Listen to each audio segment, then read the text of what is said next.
Hello ಗೆಳೆಯರೆ, ತಮ್ಮೆಲ್ಲರಿಗೂ ಲಾ excellence IAS ಪ್ರಸ್ತುತಪಡಿಸುವ ಆರ್ಥಿಕ ಸಮೀಕ್ಷೆ ಭಾಗ 3ಕ್ಕೆ ಸ್ವಾಗತ. ಇಂದು ನಾವು chapter 3 pro business versus pro crony ಅನ್ನೋ ಒಂದು ಚಾಪ್ಟರ್ ಅನ್ನ ನೋಡಲಿದ್ದೇವೆ. ಈ ಚಾಪ್ಟರ್ ನಲ್ಲಿ ನಾವು ವ್ಯಾಪಾರದ ಅನುಕೂಲಕ್ಕೆ ಮಾಡಿರುವಂತಹ ಪಾಲಿಸೀಸ್ ಹಾಗೂ ಪ್ರೋ ಕ್ರೋನಿ, ಕ್ರೋ ಅಂತಂದ್ರೆ ಪರವಾಗಿ, ಕ್ರೋನಿ ಅಂತಂದ್ರೆ ಪಾರ್ಶಾಲಿಟಿ.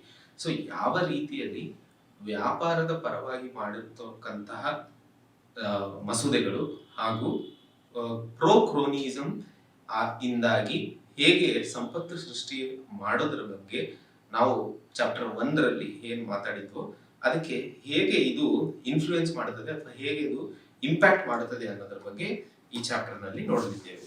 ಸೊ ಈ ಚಾಪ್ಟರ್ ನಲ್ಲಿ ನಮಗೆ ಮೊದಲನೇ ಗೊತ್ತಾಗಬೇಕಾಗಿರುವಂತದ್ದು ಪ್ರೋ ಅಂದ್ರೆ ಅದರ ಪರವಾಗಿ ಅಂತ. ಸೊ ವ್ಯಾಪಾರದ ಪರವಾಗಿ ಮಾಡಿರ್ತಕ್ಕಂತಹ ಮಸೂದೆಗಳು ಹಾಗೂ ಪಾರ್ಶಾಲಿಟಿ, ಕ್ರೋನಿ ಅಂತಂದ್ರೆ ಪಾರ್ಶಾಲಿಟಿ. ಸೊ ನಾವು ನಮ್ಮ ದಿನ ನ್ಯೂಸ್ ಪೇಪರ್ಗಳಲ್ಲಿ ಅಥವಾ ಕೆಲವೊಂದು ಡಿಬೇಟ್ಸ್ ಗಳಲ್ಲಿ ನೋಡಿರ್ತೀವಿ.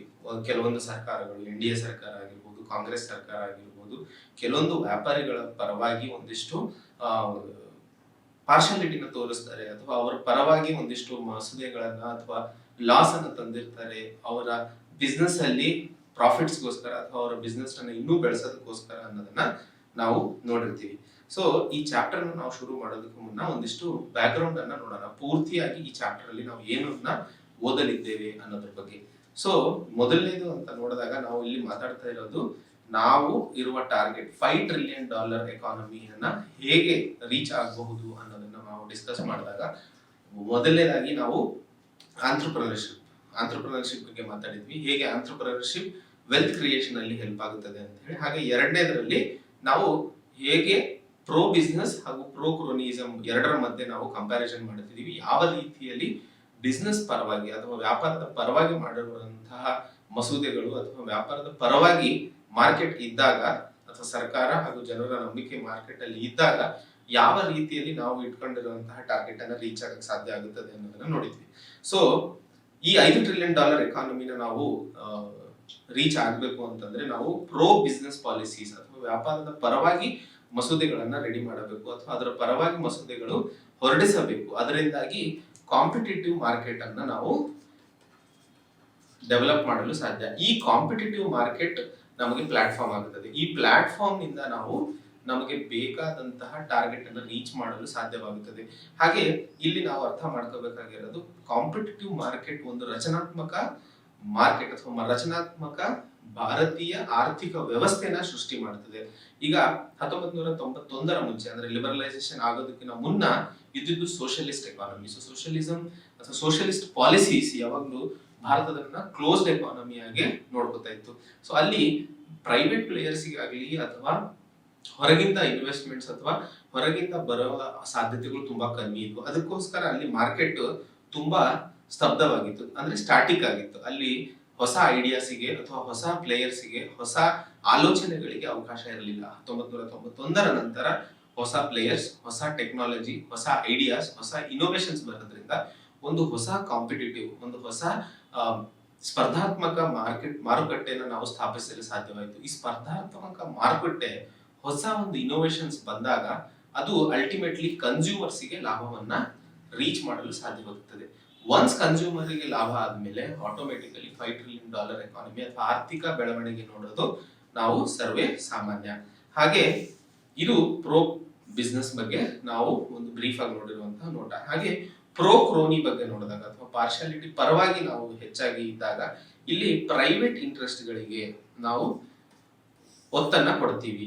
ಇದು ಆಗೋದ್ರಿಂದ ಅಥವಾ ಇದರಿಂದಾಗಿ ಪವರ್ಫುಲ್ ಇನ್ಕಂಬೆಂಟೆಂಟ್ಸ್ ಅಂತ ಏನ್ ಕರಿತೀವಿ, ಅಂದ್ರೆ ಮೊದಲಿಂದ ಮಾರ್ಕೆಟ್ ಅಲ್ಲಿ ತಮ್ಮ ಹತೋಟಿಯನ್ನ ಬೆಳೆಸ್ಕೊಂಡಂತವ್ರು ಅಥವಾ ಹತೋಟಿಯಲ್ಲಿ ಮಾರ್ಕೆಟ್ ಅನ್ನ ಇಟ್ಕೊಂಡಿರುವಂತಹವರಿಗೆ ಮಾತ್ರ ಸಾಧ್ಯ ಆಗುತ್ತದೆ ಲಾಭ ಮಾಡ್ಕೊಳ್ಳೋದು. ಇಲ್ಲಿ ಹೊಸ ಕಾಂಪಿಟೇಟಿವ್ ಮಾರ್ಕೆಟ್ ಅಥವಾ ಹೊಸ ಸ್ಪರ್ಧಾತ್ಮಕ ಮಾರುಕಟ್ಟೆಗೆ ಅವಕಾಶ ಇರೋದಿಲ್ಲ. ಹೊಸ ಐಡಿಯಾಸಿಗೆ, ಹೊಸ ಟೆಕ್ನಾಲಜಿಗೆ ಅಥವಾ ಹೊಸ ಲೋವರ್ ಲೆವೆಲ್ ಆಫ್ ಪ್ರೈಸಸ್ ಅಂತ ಇತ್ತು. ಅಂದ್ರೆ ಎಷ್ಟು ಮಾರ್ಕೆಟ್ ಕಾಂಪಿಟೇಟಿವ್ ಆಗುತ್ತದೆಯೋ ಅಷ್ಟು ಪ್ರೈಸಸ್ ಅಲ್ಲೂ ನಾವು ಗಣಿತವನ್ನ ಕಾಣ್ತೀವಿ. ಅಂದ್ರೆ ಕನ್ಸ್ಯೂಮರ್ ಅಲ್ಟಿಮೇಟ್ಲಿ ಲಾಭ ಆಗೋದನ್ನ ನೋಡ್ತೀವಿ. ಅದು ಪ್ರೋ ಕ್ರೋನಿಯಲ್ಲಿ ನಾವು ಕಾಣೋದಿಲ್ಲ. ಹಾಗೆ ನಾವು ಒಂದು ದೇಶದ ಮಾರುಕಟ್ಟೆಯ ಅಳತೆ ಮಾಡಬೇಕು ಅಂದ್ರೆ ನಾವು ಅದರದ್ದು ಸ್ಟಾಕ್ ಮಾರ್ಕೆಟ್ ಅನ್ನ ನೋಡಬೇಕು. ಸೊ ಆ ಸ್ಟಾಕ್ ಮಾರ್ಕೆಟ್ ಅಲ್ಲಿ ನಾವು ಆ ದೇಶದ ಆರ್ಥಿಕ ವ್ಯವಸ್ಥೆನ ಅಳಿಬಹುದು. ಸೊ ನಮ್ಮ ಸ್ಟಾಕ್ ಮಾರ್ಕೆಟ್ ಅಲ್ಲಿ ಯಾವಾಗ್ಲೂ ಯಾವುದೇ ಕಂಪನಿ ರಿಜಿಸ್ಟರ್ ಆಗಲಿ ಅದನ್ನ ಲಿಸ್ಟ್ ಮಾಡ್ತಾರೆ. ಹಾಗೆ ಯಾವುದೇ ಕಂಪನಿ ಹೊರಗಡೆ ಹೋದಲ್ಲಿ ಅದನ್ನ ಡಿ ಲಿಸ್ಟ್ ಮಾಡ್ತಾರೆ. ಸೊ ಒಂದು ಅಬ್ಸರ್ವೇಷನ್ ಮಾಡಿರುವಂತದ್ದು ಏನು ಅಂತಂದ್ರೆ, ಪ್ರತಿ 5 ವರ್ಷಕ್ಕೆ ಒಮ್ಮೆ ಸರಿಸುಮಾರು 1/3 ಕಂಪನಿಗಳು ಲಿಸ್ಟ್ ಆಗಿರುವಂತಹ ಕಂಪನಿಗಳು ಡಿ ಲಿಸ್ಟ್ ಆಗ್ತವೆ. ಹಾಗೆ ಇದು ಡಿ ಲಿಸ್ಟ್ ಆದ ಹಾಗೆ ಹೊಸ ಕಂಪನಿಗಳು ಲಿಸ್ಟ್ ಆಗ್ತಾ ಇದ್ದಾವೆ. ಸೊ ಈ ಸೈಕಲ್ ಒಂದು ಕಂಟಿನ್ಯೂ ಆಗ್ತಾ ಇದೆ. ಇದಕ್ಕೆ ಏನು ಕಾರಣಗಳು, ಇದನ್ನ ನಾವು ಹೆಚ್ಚಾಗಿ ಅಥವಾ ಸಂಕ್ಷಿಪ್ತವಾಗಿ ಮುಂದಿನ ಸ್ಲೈಡ್ಗಳಲ್ಲಿ ಅಥವಾ ಚಾಪ್ಟರ್ನ ಮುಂದಿನ ಭಾಗಗಳಲ್ಲಿ ನಾವು ನೋಡೋಣ. ಹಾಗೆ ಸ್ಪರ್ಧಾತ್ಮಕ ಮಾರುಕಟ್ಟೆನ ನಾವು ಬೆಳೆಸೋದ್ರಿಂದ ಹಾಗೂ ಪ್ರೋಕ್ರೋನಿ ಅಥವಾ ಪಾರ್ಶಾಲಿಟಿನ ನಾವು ಕಡಿಸೋದ್ರಿಂದ ವ್ಯಾಲ್ಯೂ ಆಫ್ ಎಕಾನಮಿ ಅಂದ್ರೆ ಎಕಾನಮಿಯ ಬೆಲೆ ಪ್ರಪಂಚ ಪರ್ಯಟನೆಯಲ್ಲಿ ಅಥವಾ ಪ್ರಪಂಚದ ಸ್ಕೇಲ್ ಅಲ್ಲಿ ಅದು ಬೆಳೀತಾ ಹೋಗ್ತಾ ಇರುತ್ತದೆ. ಹಾಗೆ ಪ್ರೋಕ್ರೋನಿ ಅಥವಾ ನಾವು ಏನ್ ಮಾತಾಡ್ತಾ ಇದೀವಿ ಪಾರ್ಶಾಲಿಟಿಯಿಂದಾಗಿ 2007 ಹಾಗೂ 2011ರವರೆಗೆ ಈ ಕಂಪನಿಗಳಿಗೆ ಯಾವ ಕಂಪನಿಗಳಿಗೆ ರಾಜಕೀಯವಾಗಿ ಲಾಭ ತಗೊಳ್ಳುವ ಆಸಕ್ತಿ ಅಥವಾ ರಾಜಕೀಯವಾಗಿ ಬೆಂಬಲವಿತ್ತೋ ಅವು ನಾರ್ಮಲ್ ಮಾರುಕಟ್ಟೆಯಲ್ಲಿ ಸಿಗುವಂತಹ ಲಾಭಕ್ಕಿಂತ 7% ಹೆಚ್ಚು ಲಾಭವನ್ನ ಪಡೆದಿದ್ವು. ಇದು ಒಂದು ಅಬ್ಸರ್ವೇಷನ್. ಇದನ್ನ ನಾವು ಮುಂದಿನ ಭಾಗದಲ್ಲಿ ಹೆಚ್ಚಾಗಿ ಇನ್ನು ಡಿಸ್ಕ್ರಿಪ್ಷನ್ ಆಗಿ ಇನ್ನು ಡೀಟೇಲ್ ಆಗಿ ನೋಡೋಣ. ಹಾಗೆ ನಾವು ಮಾತಾಡಿದ್ವಿ ಬಿಸ್ನೆಸ್ ಅಂದ್ರೇನು ಅಥವಾ ವ್ಯಾಪಾರ ಅಂದ್ರೇನು, ನಮ್ಮ ಸುತ್ತ ಇರುವಂತಹ ರಿಸೋರ್ಸಸ್ ಅನ್ನ ಎಫಿಷಿಯಂಟ್ ಆಗಿ ಅಥವಾ ಸೂಕ್ತವಾಗಿ ಉಪಯೋಗಿಸಿ ಅದರಿಂದ ಹೆಚ್ಚು ಔಟ್ಪುಟ್ ಅನ್ನ ತರೋದು ಅಥವಾ ಆ ಔಟ್ಪುಟ್ ತರೋದಕ್ಕೋಸ್ಕರ ಒಂದು ಫೈನಾನ್ಷಿಯಲ್ ರಿಸ್ಕ್ ತಗೊಳ್ಳೋದು ಲಾಭಕ್ಕೋಸ್ಕರ. ಸೊ ಅದನ್ನ ನಾವು ಬಿಸ್ನೆಸ್ ಅಂತ ಕರಿತೀವಿ. ಅಂದ್ರೆ ಇಲ್ಲಿ ಅತಿ ಮುಖ್ಯವಾದ ಅಂಶ ಏನಂದ್ರೆ ನಮ್ಮ ಹತ್ರ ಇರುವ ರಿಸೋರ್ಸಸ್ ಏನಿದೆ ಇದನ್ನ ಎಫಿಷಿಯಂಟ್ ಆಗಿ ಯೂಸ್ ಮಾಡೋದು. ಸೊ ಈ ಎಫಿಷಿಯನ್ಸಿ ಯಾವಾಗ ಕಡಿಮೆ ಆಗ್ತಾ ಹೋಗುತ್ತದೆಯೋ ಆಟೋಮೆಟಿಕಲಿ ಪ್ರೊಡಕ್ಷನ್ ಗ್ರೋತ್ ಕಮ್ಮಿ ಆಗುತ್ತದೆ. ಸೊ ಕ್ರೋನಿಯಿಸಮ್ ಅಥವಾ ಪಾರ್ಶಾಲಿಟಿ ಮಾಡೋದ್ರಿಂದ ಈ ರಿಸೋರ್ಸಸ್ ಅನ್ನ ಎಫಿಷಿಯಂಟ್ ಆಗಿ ಯೂಸ್ ಮಾಡೋದಕ್ಕಿಂತ ಹೆಚ್ಚು ರಾಜಕೀಯವಾಗಿ ನಮ್ಮ ಬೆಂಬಲ ಅಥವಾ ರಾಜಕೀಯ ಲಾಭಕ್ಕೋಸ್ಕರ ನಾವು ಜಾಸ್ತಿ ಆಸಕ್ತಿನ ತೋರಿಸ್ತೀವಿ. ಯಾಕಂದ್ರೆ ನಾವು ಲಾಭಕ್ಕೋಸ್ಕರ ಬಿಸ್ನೆಸ್ ಮಾಡೋ ಅವಶ್ಯಕತೆ ಇಲ್ಲಲ್ಲ, ನನಗೆ ರಾಜಕೀಯವಾಗಿ ಸಪೋರ್ಟ್ ಇದ್ರೆ ಸಾಕು. ಬ್ಯಾಂಕ್ ಇಂದ ಲೋನ್ ತಗೊಳ್ಳೋದಾಗಿರ್ಬೋದು ಅಥವಾ ಮಾರುಕಟ್ಟೆಯ ವ್ಯವಸ್ಥೆನ ನಮ್ಮ ಅನುಗುಣವಾಗಿ ಬದಲಾಯಿಸುವ ಸಾಧ್ಯತೆಗಳು ತುಂಬಾ ಈಸಿ ಆಗಿಬಿಡ್ತವೆ. ಸೊ ಅವಾಗ ನಾನು ಹೊಸ ಟೆಕ್ನಾಲಜಿ ಅಥವಾ ಹೊಸ ಐಡಿಯಾಗಳು ಯಾವ ರೀತಿಯಲ್ಲಿ ಕನ್ಸ್ಯೂಮರ್ಗೆ ಬೇಕಾಗಿರುವಂತಹ ಹೊಸ ಅವರ ಅವಶ್ಯಕತೆಗೆ ನೀಗಿಸುವಂತಹ ಅಥವಾ ಅವರ ಅವಶ್ಯಕತೆಗೆ ಸ್ಯಾಟಿಸ್ಫೈ ಆಗುವಂತಹದನ್ನು ನಾನು ಮಾಡೋ ಅವಶ್ಯಕತೆನೇ ಇಲ್ಲಲ್ಲ. ಸೊ ಆ ತರದ ಆ ಕಾರಣಗಳು ನಾವು ಪಾರ್ಶಾಲಿಟಿ ಆಗೋದ್ರಿಂದ ಕಾಣ್ತೀವಿ. ಹಾಗೆ 2011ರವರೆಗೆ ಕ್ರೋನಿಯಿಸಮ್ ನಾವು ನೋಡ್ತೀವಿ. ಅಲ್ಲಿ 2014ರ ನಂತರ ಈ ರಿಸೋರ್ಸಸ್ ಅನ್ನ ನಾವು ಕಾಂಪಿಟೇಟಿವ್ ಆಕ್ಷನ್ ಅನ್ನ ಮಾಡ್ತೀವಿ. ಅಂದ್ರೆ ಸ್ಪರ್ಧಾತ್ಮಕವಾಗಿ ಆಕ್ಷನ್ ಅಥವಾ ಹರಾಜಿಗೆ ಇಡ್ತೀವಿ. ಸೊ ಯಾರು ಇದನ್ನ ಹರಾಜಲ್ಲಿ ಅದನ್ನ ತಗೋತಾರೋ ಅವರು ಅದನ್ನ ಎಷ್ಟು ಎಫಿಷಿಯಂಟ್ ಆಗಿ ಯೂಸ್ ಮಾಡ್ತಾರೋ ಅನ್ನೋದನ್ನ ನೋಡುತ್ತಿದ್ವಿ.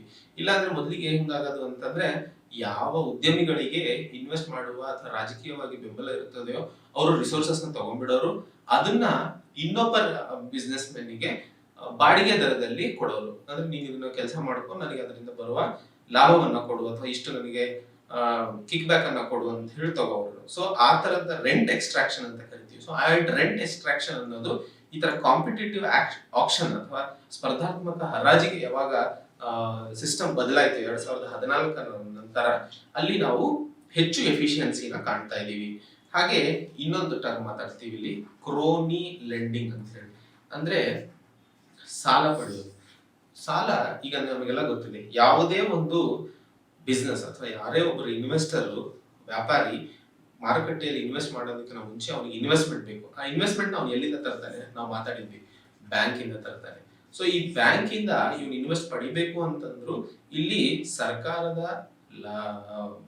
ಆಸಕ್ತಿಯಿಂದ ಅಥವಾ ಸರ್ಕಾರದ ಸಹಾಯದಿಂದ ಅವನು ಲೋನ್ ಅನ್ನ ಪಡ್ಕೋತಾನೆ. ಅಲ್ಲಿ ಪಡೆದಿರುವಂತಹ ಲೋನು ಅವನಿಗೆ 2 ಅವಕಾಶ. ಅವನು ಪಡೆದಿರುವಂತಹ ಲೋನು ತಗೊಂಡಿರುವ ಆಸಕ್ತಿ ಏನಿದೆಯೋ, ಯಾವ ಕಾರಣಕ್ಕೆ ತಗೊಂಡಿದ್ದಾನೋ ಅದಕ್ಕೆ ಉಪಯೋಗಿಸ್ಕೋಬಹುದು, ಇಲ್ಲಾಂದ್ರೆ ಅವನಿಗೆ ಬೇಕಾದಂತಹ ಬೇರೆ ಕೆಲಸಕ್ಕೆ ಅವನು ಉಪಯೋಗಿಸ್ಕೊಂಡ್ಬಿಡ್ತಾನೆ. ಸೊ ಯಾವಾಗ ಪಾರ್ಶಾಲಿಟಿ ಬೇಸ್ಡ್ ಅಥವಾ ಯಾವಾಗ ಬೇರೆಯವರ ಸಹಾಯದಿಂದ ಸರ್ಕಾರದ ಇನ್ಫ್ಲೂಯೆನ್ಸ್ ಇಂದ ಲೋನ್ಸ್ ತಗೊಂತಾರೋ ಅವು ಜಾಸ್ತಿ ವಿಲ್ಫುಲ್ ಡಿಫಾಲ್ಟರ್ಸ್ಗೆ ಕಾರಣ ಆಗುತ್ತವೆ. ವಿಲ್ಫುಲ್ ಡಿಫಾಲ್ಟರ್ಸ್ ಅಂದ್ರೆ ಏನು ಅನ್ನೋದನ್ನ ನಾವು ಟರ್ಮಿನಾಲಜಿಸ್ ಅಲ್ಲಿ ಇದನ್ನ ಓದೋಣ. ಸೊ ಸಂಕ್ಷಿಪ್ತವಾಗಿ ಇದು ಪೂರ್ತಿ ಸ್ಟಾಕ್ ಮಾರುಕಟ್ಟೆಯಲ್ಲಿ ಯಾವ ರೀತಿಯಲ್ಲಿ ಕಂಪನೀಸ್ ಬರ್ತಿದಾವೆ, ಯಾವ ರೀತಿಯಲ್ಲಿ ಹೋಗ್ತಿದಾವೆ, ಸೊ ಅದರಿಂದಾಗಿ ನಮ್ಮ ಭಾರತೀಯ ಆರ್ಥಿಕ ಸ್ಥಿತಿನ ನಾವು ಮೆಜರ್ ಮಾಡಬಹುದು. ಅದ್ರ ಜೊತೆಯಲ್ಲಿ ಯಾವ ರೀತಿಯಲ್ಲಿ ಪ್ರೋ ಬಿಸ್ನೆಸ್ ಪಾಲಿಸೀಸ್ ಮಾಡೋದ್ರಿಂದ ಯಾವ ರೀತಿ ಲಾಭ ಆಗ್ತವೆ, ಪ್ರೋ ಕ್ರೋನಿ ಮಾಡೋದ್ರಿಂದ ಯಾವ ರೀತಿಯ ಲಾಭಗಳಿದಾವೆ, ನಷ್ಟಗಳಿದಾವೆ. ಪ್ರೋ ಕ್ರೋನಿಯಲ್ಲಿ ನಾವು ಲಾಭಗಳೇನಿಲ್ಲ, ನಷ್ಟಗಳೇ ಜಾಸ್ತಿ.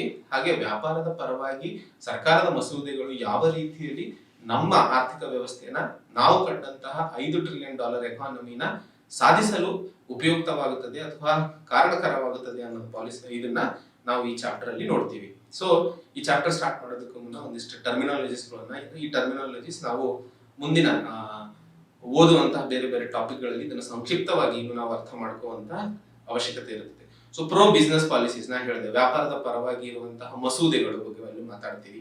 ಹಾಗೆ ಪ್ರೋ ಕ್ರೋನಿ ಅಂತ ಹೇಳಿದೆ ಅಂದ್ರೆ ಪಾರ್ಶಾಲಿಟಿಯ ಪರವಾಗಿ ಇರುವಂತಹ ಮಸೂದೆಗಳು. ಪಾರ್ಶಾಲಿಟಿ ಅಂತಂದ್ರೆ ಯಾವುದೇ ಒಂದು ಸಿದ್ಧಾಂತಕ್ಕೋ ಅಥವಾ ಯಾವುದೇ ಒಂದು ಧರ್ಮಕ್ಕೋ ಅಥವಾ ಯಾವುದೇ ಒಂದು ಬಿಸ್ನೆಸ್ ಮ್ಯಾನ್ಗೂ ವೈಯಕ್ತಿಕವಾಗಿಯೋ ಮಾಡುವಂತಹ ಲಾಭಗಳಿಗೆ ಅಥವಾ ಮಾಡುವಂತಹ ಸಹಾಯಕ್ಕೆ ನಾವು ಪ್ರೋ ಕ್ರೋನಿ ಅಂತ ಕರಿತೀವಿ.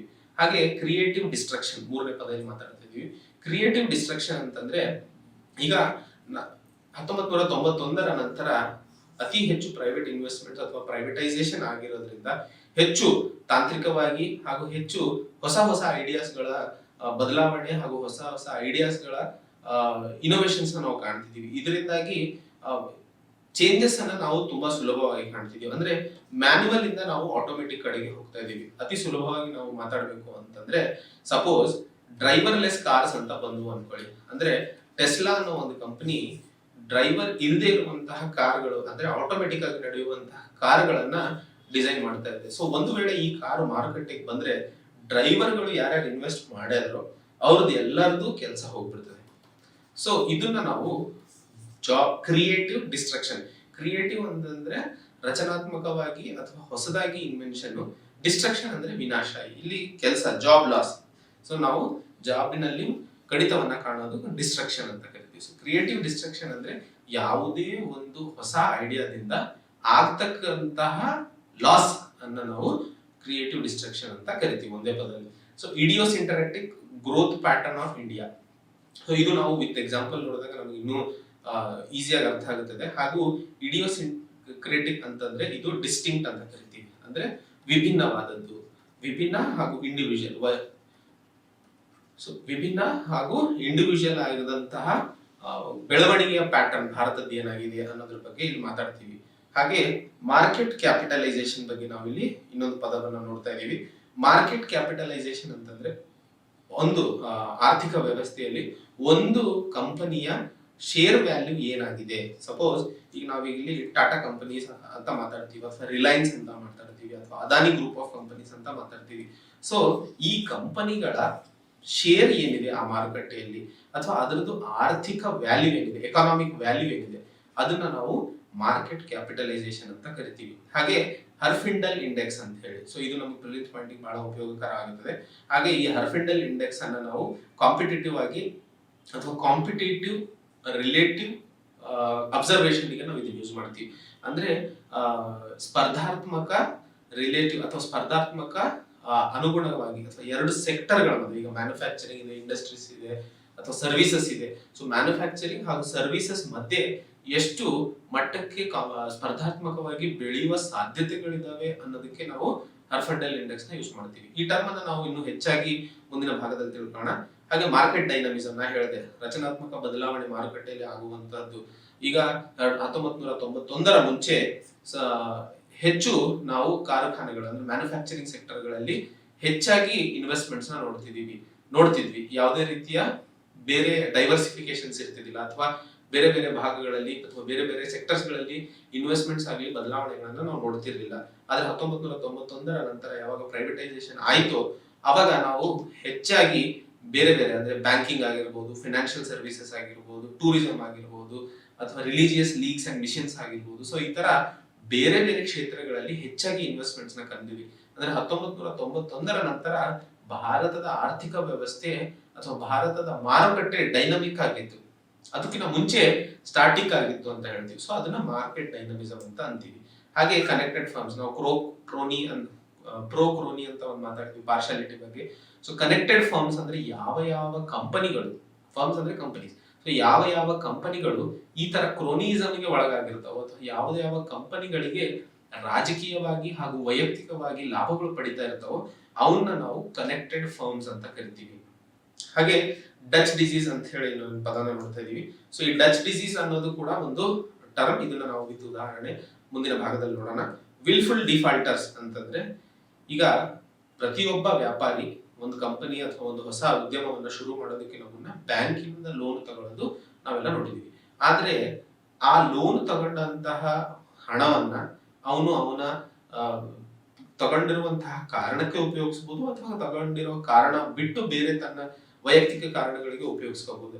ಆದರೆ ಯಾವ ವ್ಯಕ್ತಿ ಆ ಲೋನ್ ಅನ್ನ ತಗೊಂಡಿದ್ದಾನೋ ಅದನ್ನ ಕಟ್ಟೋ ಸಾಮರ್ಥ್ಯವಿದ್ದು ಸಹ ಆ ಲೋನ್ ಅನ್ನ ಅವನು ತೀರಿಸ್ತಾ ಇರಲ್ವೋ ಅಥವಾ ತೀರಿಸದೆ ಇರ್ತಾನೋ ಅಂತವರನ್ನ ನಾವು ವಿಲ್ಫುಲ್ ಡಿಫಾಲ್ಟರ್ಸ್ ಅಂತ ಕರಿತೀವಿ. ಇದು RBI ಕೊಟ್ಟಿರುವಂತಹ ಒಂದು ಡೆಫಿನೇಷನ್. ಇದರಲ್ಲಿ ಈಗ ಪ್ಲೆಜ್ಡ್ ಶೇರ್ಸ್ ಅಂತ ನಾವು ನೆಕ್ಸ್ಟ್ ಟೈಮ್ ಇಲ್ಲಿ ನೋಡ್ತಿದೀವಿ. ಅಂದ್ರೆ ಒಬ್ಬ ಉದ್ಯಮಿ ತನ್ನ ಕಂಪನಿಗೆ ಲೋನ್ಸ್ ಬೇಕಾದ್ರೆ ಅವನ ಕಂಪನಿಯಲ್ಲಿ ಇರುವಂತಹ ಶೇರ್ ಅನ್ನ ಸೆಕ್ಯೂರಿಟಿ ಅಥವಾ ಗ್ಯಾರಂಟಿಯಾಗಿ ಇಡ್ತಾನೆ. ಆ ಇಟ್ಟಂತಹ ಗ್ಯಾರಂಟಿಡ್ ಶೇರ್ಸ್ ಅಥವಾ ಅಸೆಟ್ಸ್ ಅನ್ನ ಏನಾದ್ರೂ ಅವ್ನು ಮಾರ್ಬಿಟ್ಟ ಅನ್ಕೊಳ್ಳಿ ಲೋನ್ ತಗೊಂಡ್ಮೇಲೆ, ಸೊ ಅವಾಗ ಕಂಪನಿ ಲಾಸ್ ಅಲ್ಲಿ ಹೋದಾಗ ಬ್ಯಾಂಕ್ ಆಗಿರ್ಬೋದು ಯಾವ ರೀತಿ ಅವನಿಂದ ಅವ್ರ ಹಣವನ್ನು ವಾಪಸ್ ಪಡಿತಾರೆ. ಸೊ ಅಲ್ಲಿ ನಾವು ವಿಲ್ಫುಲ್ ಡಿಫಾಲ್ಟರ್ ಅಂದ್ರೆ ಅವನಿಗೆ ಗೊತ್ತಿದ್ದು ಸಹ ಅಥವಾ ಅವನಿಂದ ಅವನೇ ಲೋನ್ ಅನ್ನ ಕಟ್ಟಕ್ಕೆ ಹಿಂಜರಿತಾ ಇರೋದನ್ನ ವಿಲ್ಫುಲ್ ಡಿಫಾಲ್ಟರ್ಸ್ ಅಂತ ಕರಿತೀವಿ. ಪ್ಲೆಜ್ಡ್ ಶೇರ್ಸ್ ನಾನು ಹೇಳಿದೆ, ಅವರ ಕಂಪನಿಯಲ್ಲಿ ಇರುವಂತಹ ಶೇರ್ ಗಳನ್ನ ಅವನು ಲೋನ್ ತಗೊಳ್ಳೋದಕ್ಕೋಸ್ಕರ ಒತ್ತೆಯನ್ನ ಇಡ್ತಾನೆ ಬ್ಯಾಂಕ್ ಅಲ್ಲಿ, ಅದನ್ನ ನಾವು ಪ್ಲೆಜ್ಡ್ ಶೇರ್ಸ್ ಅಂತ ಕರಿತೀವಿ. ಹಾಗೆ ಡಚ್ ಡಿಸೀಸ್ ಸಿಂಡ್ರೋಮ್, ಹರ್ಫೆಂಡಲ್ ಇಂಡೆಕ್ಸ್ ಹಾಗೂ ಇಡಿಯೋಸಿಂಕ್ರಾಟಿಕ್ ಗ್ರೋತ್ ಪ್ಯಾಟರ್ನ್ ಇನ್ ಇಂಡಿಯಾ, ಈ 3 ಟರ್ಮ್ಸ್ ಅನ್ನ ನಾವು ಮುಂದೆ ವಿತ್ ಎಕ್ಸಾಂಪಲ್ಸ್ ನೋಡೋಣ. ಅದರಲ್ಲಿ ನಮಗೆ ಇನ್ನೂ ಕ್ಲಿಯರ್ ಆಗಿ ಐಡಿಯಾ ಬರುತ್ತದೆ. ಹಾಗೆ ನಾನು ಸ್ಟಾರ್ಟಿಂಗ್ ಅಲ್ಲೇ ಹೇಳಿದೆ, ಪ್ರೋ ಬಿಸ್ನೆಸ್ ಅಂದ್ರೆ ವ್ಯಾಪಾರದ ಪರವಾಗಿ ಮಾಡುವ ಮಸೂದೆಗಳಿಂದಾಗಿ ಭಾರತದ ಆರ್ಥಿಕ ವ್ಯವಸ್ಥೆಯಲ್ಲಿ ಇರುವಂತಹ ಸ್ಪರ್ಧಾತ್ಮಕ ಅಂಶವನ್ನ ಅಥವಾ ಸ್ಪರ್ಧಾತ್ಮಕ ಮಾರುಕಟ್ಟೆನ ಬೆಳೆಸಲು ಸಾಧ್ಯವಾಗುತ್ತದೆ. ಅದರಿಂದಾಗಿ ನಾವು ಸಂಪತ್ತನ್ನು ಸೃಷ್ಟಿ ಮಾಡಲು ಅಥವಾ ಅದರಿಂದಾಗಿ ನಾವು ಸಂಪತ್ತು ಸೃಷ್ಟಿಯನ್ನು ಮಾಡಲು ಸಾಧ್ಯವಾಗುತ್ತದೆ ಅನ್ನೋದರ ಬಗ್ಗೆ ಈ ಮೊದಲನೇ ಟರ್ಮ್ ಅಲ್ಲಿ ನಾವು ಮಾತಾಡ್ತಿದೀವಿ. ಹಾಗೆ ಈ ಸಂಪತ್ತು ಸೃಷ್ಟಿ ನಾವು ಮಾಡ್ತಾ ಇರುವಂತಹ ಟಾರ್ಗೆಟ್ $5 ಟ್ರಿಲಿಯನ್ ಎಕಾನಮಿನ 2025 ಮಾಡಬೇಕು ಅಂತಂದ್ರೆ ಬಿಸ್ನೆಸ್ ಅಥವಾ ವ್ಯಾಪಾರದ ಪರವಾಗಿ ಇರುವಂತಹ ಮಸೂದೆಗಳು ಮಾಡೋದ್ರಿಂದ ಮಾತ್ರ ಇದು ಸಾಧ್ಯವಾಗುತ್ತದೆ ಅನ್ನೋದ್ರ ಬಗ್ಗೆ ನಾವು ಇಲ್ಲಿ ನೋಡ್ತಾ ಇದ್ದೀವಿ. ಹಾಗೆ 3 ಪದಗಳ ಬಗ್ಗೆ ನಾವು ಇಲ್ಲಿ ನೋಡೋಣ. ಒಂದೇದು ಪ್ರೋ ಬಿಸ್ನೆಸ್, ಅದೇ ವ್ಯಾಪಾರದ ಪರವಾಗಿ, ಹಾಗೂ ಕ್ರಿಯೇಟಿವ್ ಡಿಸ್ಟ್ರಕ್ಷನ್. ನಾನು ಹೇಳಿದೆ, ಯಾವುದೇ ಒಂದು ರಚನಾತ್ಮಕ ಹೊಸ ಐಡಿಯಾಗಳು ಬಂದಾಗ ಅದರಿಂದ ಒಂದಿಷ್ಟು ವಿನಾಶವನ್ನು ಕಾಣ್ತೀವಿ. ಅದರ ವಿನಾಶ ಅಂತಂದ್ರೆ ಡಿಸ್ಟ್ರಕ್ಷನ್, ಲಾಸ್ ಅನ್ನ ಕೂಡ ಕಾಣ್ತೀವಿ. ಇನ್ ಟರ್ಮ್ಸ್ ಆಫ್ ಜಾಬ್ ಆಗಿರ್ಬೋದು, in terms of economy, collateral damage ಅಂತ ಏನ್ ಕರಿತೀವಿ ಇನ್ನೊಂದು ವರ್ಡ್ ಅಂತ ಹೇಳ್ಬೇಕಂದ್ರೆ, ಹಾಗೂ ಸಂಪತ್ತು ಸೃಷ್ಟಿ. ಈ 3 ಟರ್ಮ್ಸ್ ಗಳನ್ನ ಹೇಗೆ ನಾವು ಕೋರಿಲೇಟ್ ಮಾಡಬಹುದು ಅನ್ನೋದನ್ನ ನೋಡೋಣ. ಸೊ ಇಲ್ಲಿ ಎಸೆನ್ಸ್, ಈ ಇಡೀ ಚಾಪ್ಟರ್ ಅಲ್ಲಿ ನಾವು ಈ 4-6 ಪದಗಳನ್ನ ಹೆಚ್ಚಾಗಿ ಯೂಸ್ ಮಾಡ್ತೀವಿ. ಕ್ರೋನಿ ನಾವು ನೋಡಿದ್ವಿ, ಪ್ರೋ ಬಿಸ್ನೆಸ್ ನಾವು ನೋಡಿದ್ವಿ, ಮೊನೋಪಲಿ ಅಂದ್ರೆ ಯಾವುದೇ ಒಂದು ಕಂಪನಿ ಅಥವಾ ಯಾವುದೋ ಒಬ್ಬ ವ್ಯಕ್ತಿ ಇಡೀ ಮಾರುಕಟ್ಟೆನ ಅವನು ಸಿಂಗಲ್ ಮ್ಯಾನ್ ಆಗಿ ನಡೆಸ್ತಾ ಇದ್ದಾನೆ ಅಥವಾ ಸಿಂಗಲ್ ಫರ್ಮ್ ನಡೆಸ್ತಾ ಇದೆ ಅಂತಂದಾಗ ಮೊನೋಪಲಿ ಅಂತೀವಿ. ಕಾಂಪಿಟಿಷನ್ ಅಂದ್ರೆ ಸ್ಪರ್ಧಾತ್ಮಕ ಮಾರುಕಟ್ಟೆ. ಹಾಗೆ ಕಂಟಿನ್ಯೂಟಿ ಅಂದ್ರೆ ಸತತವಾಗಿ ನಡೀತಿರುವಂತದ್ದು. ಡಿಸ್ರಪ್ಷನ್ ಅಂದ್ರೆ ಮಧ್ಯದಲ್ಲಿ ಸತತವಾಗಿ ನಡೀತಿರುವಂತಹ ಕಾರ್ಯ ಮಧ್ಯದಲ್ಲಿ ನಿಂತಾಗ ಡಿಸ್ರಪ್ಷನ್ ಅಂತ ಕರಿತೀವಿ.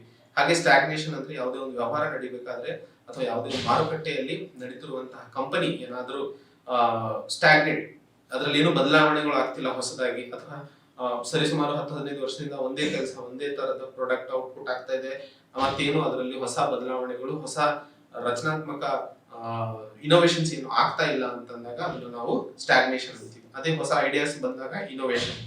ಇನ್ಎಫಿಷಿಯನ್ಸಿ ನಾನು ಹೇಳಿದೆ, ಯಾವುದೇ ಒಂದು ನಮ್ಮ ಸುತ್ತ ಇರುವಂತಹ ನ್ಯಾಚುರಲ್ ರಿಸೋರ್ಸಸ್ ಅನ್ನ ಅಥವಾ ನಮ್ಮ ಸುತ್ತ ಇರುವಂತಹ ರಿಸೋರ್ಸ್ ಅನ್ನ ನಾವು ಎಷ್ಟು ಎಫಿಷಿಯಂಟ್ ಆಗಿ ಯೂಸ್ ಮಾಡ್ತೀವಿ ಅಥವಾ ಎಷ್ಟು ಇನ್ಎಫಿಷಿಯಂಟ್ ಆಗಿ ಯೂಸ್ ಮಾಡ್ತೀವಿ ಅನ್ನೋದನ್ನ ಇಲ್ಲಿ ಮಾತಾಡ್ತಾ ಇದೀವಿ.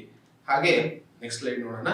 ಸೊ ಇಲ್ಲಿ ನಾನು ಹೇಳಿದೆ ಎಕನಾಮಿಕ್ ಟ್ರಯಾಡ್ ಅಂತ ಕರಿತೀವಿ. ನಾನು ಹೇಳಿದೆ wealth creation, pro business policies ಹಾಗೂ ಕ್ರಿಯೇಟಿವ್ ಡಿಸ್ಟ್ರಕ್ಷನ್. ಇವು 3 ಯಾವ ರೀತಿಯಲ್ಲಿ ರಿಲೇಟೆಡ್ ಇದಾವೆ ಅಂತ ಹೇಳಿ. ಸೊ ನಾನು ಹೇಳಿದೆ ಕ್ರಿಯೇಟಿವ್ ಡಿಸ್ಟ್ರಕ್ಷನ್ ಅನ್ನೋ ಒಂದು ಉದಾಹರಣೆ ಕೊಡಬೇಕಾದ್ರೆ 1991ರ ನಂತರ ಆದಂತಹ ಲಿಬರಲೈಸೇಷನ್ ಇಂದ ಒಂದು ಹೊಸ ಸ್ಪರ್ಧಾತ್ಮಕ ಮಾರುಕಟ್ಟೆಯನ್ನು ಸೃಷ್ಟಿಸಲು ಸಾಧ್ಯವಾಯಿತು.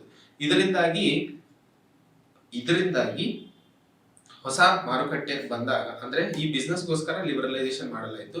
ಇದರಿಂದಾಗಿ ನಾವು ಕ್ರಿಯೇಟಿವ್ ಡಿಸ್ಟ್ರಕ್ಷನ್ ಅಂತಂದ್ರೆ ಲಿಬರಲೈಸೇಷನ್ ಅಥವಾ ಪ್ರೈವೇಟೈಸೇಷನ್ ಆದಾಗಿನಿಂದ ಹೊಸ ಉದ್ಯಮಿದಾರರು, ಹೊಸ ಐಡಿಯಾಗಳು ಅಥವಾ ಹೊಸ ತಂತ್ರಜ್ಞಾನ ಮಾರ್ಕೆಟ್ಗೆ ಬಂದ ಮೇಲೆ ಇದ್ದಂತಹ ಹಳೆ ತಂತ್ರಜ್ಞಾನಗಳು ಹಿಂದೆ ಉಳ್ಕೊಂಡ್ಬಿಟ್ವು. ಅಂದ್ರೆ ಉಳಿದಂತಹ ವ್ಯಕ್ತಿಗಳು ಅಥವಾ ಸ್ಕಿಲ್ಸ್ ಆಗಿರ್ಬೋದು ಅಥವಾ ಅದಕ್ಕೆ ರಿಲೇಟೆಡ್ ಅದರ ಮೇಲೆ ಡಿಪೆಂಡೆಂಟ್ ಆದಂತಹ ವ್ಯಕ್ತಿಗಳಾಗಿರ್ಬೋದು.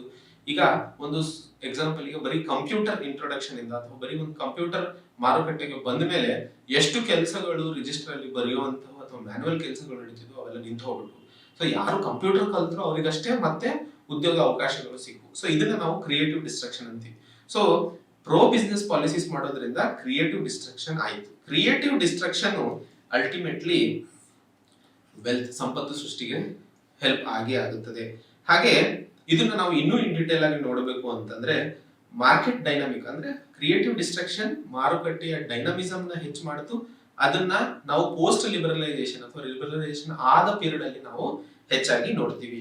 ಹಾಗೆ 1991ರ ನಂತರ ಆದಂತಹ ಮಸೂದೆಗಳು ಅಥವಾ ರಿಫಾರ್ಮ್ ನಿಂದಾಗಿ ಸೆನ್ಸೆಕ್ಸ್ ನಲ್ಲಿ ನಾ ಹೇಳಿದೆ ಸ್ಟಾಕ್ ಮಾರ್ಕೆಟ್ ಒಂದು ದೇಶದ ಆರ್ಥಿಕ ವ್ಯಾಲ್ಯೂ ಅನ್ನು ತೋರಿಸ್ಕೊಡ್ತದೆ, ಆರ್ಥಿಕ ವ್ಯವಸ್ಥೆಯ ಕಂಡೀಷನ್ಸ್ ಅನ್ನು ತೋರಿಸ್ಕೊಡ್ತದೆ ಅಂತ. ಹಾಗೆ ಈ ಸೆನ್ಸೆಕ್ಸ್ ನಲ್ಲಿ ನಾವು ಬೇಸಿಸ್ ಪಾಯಿಂಟ್ಸ್ ಮೇಲೆ ಡಿಸೈಡ್ ಮಾಡ್ತೀವಿ. ಸೊ 1986 ಅಲ್ಲಿ ಯಾವಾಗ ಸ್ಟಾಕ್ ಮಾರ್ಕೆಟ್ ಸ್ಥಾಪನೆ ಬಂತೋ ಅವಾಗ ನಮಗೆ ಸರಿಸುಮಾರು 13 ವರ್ಷ ಬೇಕಾಯ್ತು. ಯಾವುದಕ್ಕೆ? 5,000 ಪಾಯಿಂಟ್ಸ್ ಅನ್ನ ರೀಚ್ ಆಗಕ್ಕೆ ಸೆನ್ಸೆಕ್ಸ್ ಅಲ್ಲಿ. ಅಂದ್ರೆ 1999ರಲ್ಲಿ ನಾವು first time 5,000 points stock market ಅಲ್ಲಿ ನಾವು ರೀಚ್ ಆಗಕ್ಕೆ ಸಾಧ್ಯವಾಗಿತ್ತು. ಅದೇ 1999ರ ನಂತರ ಈ 5,000 ಪಾಯಿಂಟ್ ಗಳನ್ನ ರೀಚ್ ಆಗೋದು ನಮಗೆ ಅಷ್ಟು ಸಮಯ ಬೇಕಾಗ್ಲಿಲ್ಲ. ಅದನ್ನ ಇಲ್ಲಿ ಗ್ರಾಫ್ ಅಲ್ಲಿ ಒಂದ್ ಕಡೆ ಹಾಕಿದಾರೆ ಅನ್ಸುತ್ತೆ, ತೋರಿಸ್ತೀನಿ ಮುಂದೆ ಗ್ರಾಫ್ ಅಲ್ಲಿ ಬಂದಾಗ. ಸೊ 1996ರಿಂದ 1999ರವರೆಗೆ ಸರಿಸುಮಾರು 13 ವರ್ಷ ಬೇಕಾಯ್ತು ನಮಗೆ 5,000 ಬೇಸಿಸ್ ಪಾಯಿಂಟ್ಸ್ ಅಥವಾ 5,000 ಪಾಯಿಂಟ್ಸ್ ಅನ್ನ ರೀಚ್ ಆಗಕ್ಕೆ ಸೆನ್ಸೆಕ್ಸ್ ಅಲ್ಲಿ. ಹಾಗೆ 1999ರ ನಂತರ ನಮಗೆ ಸಮಯ ಅಷ್ಟು ಬೇಕಾಗಿಲ್ಲ 5,000 ಪಾಯಿಂಟ್ಸ್ ರೀಚ್ ಆಗಕ್ಕೆ. ಸೊ ಇದು ಏನ್ ತೋರಿಸ್ಕೊಡ್ತಾ ಇದೆ ಅಂದ್ರೆ ಪ್ರೈವೇಟೈಸೇಷನ್ ಆದ್ಮೇಲೆ ಸೆನ್ಸೆಕ್ಸಿನಲ್ಲಿ ವೇರಿಯೇಷನ್ಸ್ ತುಂಬಾ ಕಾಣ್ತಾ ಇದೀವಿ. ಅಂದ್ರೆ ಸೆನ್ಸೆಕ್ಸಿನ ಬೆಳವಣಿಗೆ ಅತಿ ಹೆಚ್ಚು ಆಗಲಿಕ್ಕೆ ಸಾಧ್ಯವಾಗಿದೆ. ಅಂದ್ರೆ ಆರ್ಥಿಕ ವ್ಯವಸ್ಥೆಯಲ್ಲಿ ಕೂಡ ಬೆಳವಣಿಗೆ ಜಾಸ್ತಿ ಆಗ್ತಾ ಇದೆ ಅಂತ ನೀವು ಇಲ್ಲಿ ರಿಸಲ್ಟ್ಸ್ ಅಥವಾ ಇಲ್ಲಿ ನೀವು ಕನ್ಕ್ಲೂಷನ್ ಗೆ ಬರಬಹುದು. ಸೊ ಯಾವ ರೀತಿಯಲ್ಲಿ ಸೆನ್ಸೆಕ್ಸ್ ಬೆಳೀತು ಅಂತ ಅಂದಾಗ ಸೆನ್ಸೆಕ್ಸ್ ಈ 1999ರಿಂದ 3 ಫೇಸ್ ಅಲ್ಲಿ ಬೆಳೆದಿದೆ. ಸೊ ಮೊದಲನೇ ಫೇಸು 1999ರಿಂದ 2007ರವರೆಗೆ ನೋಡ್ತೀವಿ. ಸೊ ಇಲ್ಲಿ ಈ ಫೇಸಿನಲ್ಲಿ ಎಕಾನಮಿಯಲ್ಲಿ ಇರುವಂತಹ ಏನು ಸೆನ್ಸೆಕ್ಸ್ ಪಾಯಿಂಟ್ಸ್ ಇದ್ವು ಅದು ಆಕ್ಸಿಲರೇಟಿಂಗ್ ಅಂತ ಸರಿಸಮಾನವಾಗಿ ಬೆಳೀತಾ ಇತ್ತು. ಸೊ 5,000 ಏನ್ ಪಾಯಿಂಟ್ಸ್ ಬಗ್ಗೆ ನಾವು ಮಾತಾಡ್ತೀವಿ ಬೇಸಿಸ್ ಪಾಯಿಂಟ್ಸ್, ಸೊ ಇದು ರೀಚ್ ಆಗಕ್ಕೆ ಅತಿ ಕಡಿಮೆ ಸಮಯ ಬೇಕಾಯ್ತು, 13 ವರ್ಷಗಳಷ್ಟು ಬೇಕಾಗಿರ್ಲಿಲ್ಲ. ಸೊ ಒಂದು 7-8 ತಿಂಗಳಲ್ಲಿ ನಾವು 5,000 ಪಾಯಿಂಟ್ಸ್ ಅನ್ನ ರೀಚ್ ಮಾಡ್ತಾನೆ ಇದ್ವಿ. ಹಾಗೆ 2007ರಿಂದ 2014ರವರೆಗೆ ನಾವು ಫೇಸ್ 2 ಅಂತ ಕರಿತೀವಿ. ಈ ಟೈಮ್ ನಲ್ಲಿ ಅಂದ್ರೆ ನಿಮಗೆಲ್ಲ ಗೊತ್ತಿರೋ ಹಾಗೆ 2008ರಲ್ಲಿ ನಾವು ಸಬ್ ಪ್ರೈಮ್ ಕ್ರೈಸಿಸ್ ಗೆ ಒಳಗಾಗ್ತೀವಿ.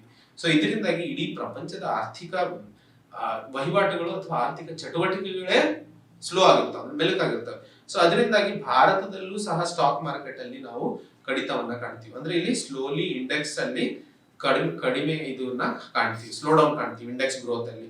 ಹಾಗೆ 2014ರಿಂದ ನಂತರ ಆದಂತಹದ್ದು ಇಲ್ಲಿ ಏನು ಸ್ಲೋ ಡೌನ್ ಆಗಿತ್ತೋ ಇದನ್ನ ನಾವು ಮತ್ತೆ ರಿವೈವಲ್ ಕಡೆಗೆ ತರ್ತೀವಿ. ಸೊ ಇದರಿಂದಾಗಿ ಪ್ರಪಂಚದಲ್ಲಿ ಗ್ಲೋಬಲ್ ಲಿಕ್ವಿಡಿಟಿ ಅಂತ ಏನ್ ಕರಿತೀವಿ ಅದರಲ್ಲಿ ನಾವು ಬದಲಾವಣೆಗಳನ್ನ ಕಾಣ್ತೀವಿ. ಹಾಗೆ ಈ ಸೆನ್ಸೆಕ್ಸ್ ಯಾವ ರೀತಿಯಲ್ಲಿ ಬದಲಾಗ್ತಾ ಹೋಯ್ತು, ಯಾವ ರೀತಿಯಲ್ಲಿ ನಾವು ಬೆಳವಣಿಗೆಗಳನ್ನ ಕಾಣ್ತಾ ಇದ್ವಿ ಅನ್ನೋದ್ರ ಬಗ್ಗೆ ಮಾತಾಡ್ತಾ ಇದ್ದೀವಿ. ಸೊ ಇಲ್ಲಿ ಈ ಎಕನಾಮಿಕ್ ಟ್ರಯಡ್ ಅಲ್ಲಿ ನಾವು ಅರ್ಥ ಮಾಡ್ಕೋಬೇಕಾಗಿರುವಂತದ್ದು ಈ ಡಯಾಗ್ರಾಮ್ ಅಲ್ಲಿ ನಾವು ಅರ್ಥ ಮಾಡ್ಕೋಬೇಕಾಗಿರೋ ವಿಷಯ ಅಥವಾ ವಿಚಾರ ಅಂದ್ರೆ ಯಾವ ರೀತಿಯಲ್ಲಿ ವ್ಯಾಪಾರದ ಪರವಾಗಿ ಮಾಡುವ ಮಸೂದೆಗಳಿಂದಾಗಿ ನಮ್ಮ ಆರ್ಥಿಕ ವ್ಯವಸ್ಥೆ ಅಥವಾ ನಮ್ಮ ಸಂಪತ್ತು ಸೃಷ್ಟಿ ಅಥವಾ ನಾವು ಕಂಡಂತಹ $5 ಟ್ರಿಲಿಯನ್ ಎಕಾನಮಿನ ರೀಚ್ ಆಗಲು ಸಾಧ್ಯವಾಗುತ್ತದೆ ಅಂತಂದಾಗ ಈ ಡಯಾಗ್ರಾಮ್ ನ ಹಾಕಿ ನೀವು ಈ ಮಸೂದೆಗಳು ಮಾಡೋದ್ರಿಂದ ಅಥವಾ ವ್ಯಾಪಾರದ ಪರವಾಗಿ ಮಾಡುವ ಮಸೂದೆಗಳಿಂದಾಗಿ ಕ್ರಿಯೇಟಿವ್ ಡಿಸ್ಟ್ರಕ್ಷನ್ ಗೆ ಒಳಗಾಗ್ತೀವಿ. ಹಾಗೆ ಈ ಕ್ರಿಯೇಟಿವ್ ಡಿಸ್ಟ್ರಕ್ಷನ್ ವೆಲ್ತ್ ಕ್ರಿಯೇಷನ್ ಗೆ ಸಹಾಯ ಆಗುತ್ತದೆ ಅನ್ನೋದನ್ನ ನೀವು 3 ಪಾಯಿಂಟ್ ಅಲ್ಲಿ ಬರೆದ್ರೆ, ಉದಾಹರಣೆಗೆ ನೀವು ಬೇಕಾದ್ರೆ ಸೆನ್ಸೆಕ್ಸ್ ಮಾರ್ಕೆಟ್ ಯಾವ ರೀತಿಯಲ್ಲಿ ಬದಲಾಯಿತು ಈ ಸಮಯದಲ್ಲಿ ಅನ್ನೋದಕ್ಕೆ ಈ ಎಕ್ಸಾಂಪಲ್ ಅನ್ನು ನೀವು ಕೊಟ್ರೆ ಅಲ್ಲಿಗೆ ಉತ್ತರ ಪೂರ್ತಿ ಆಗುತ್ತದೆ. ಹಾಗೆ ಮುಂದಿನ ಇದರಲ್ಲಿ key features of pro business policies.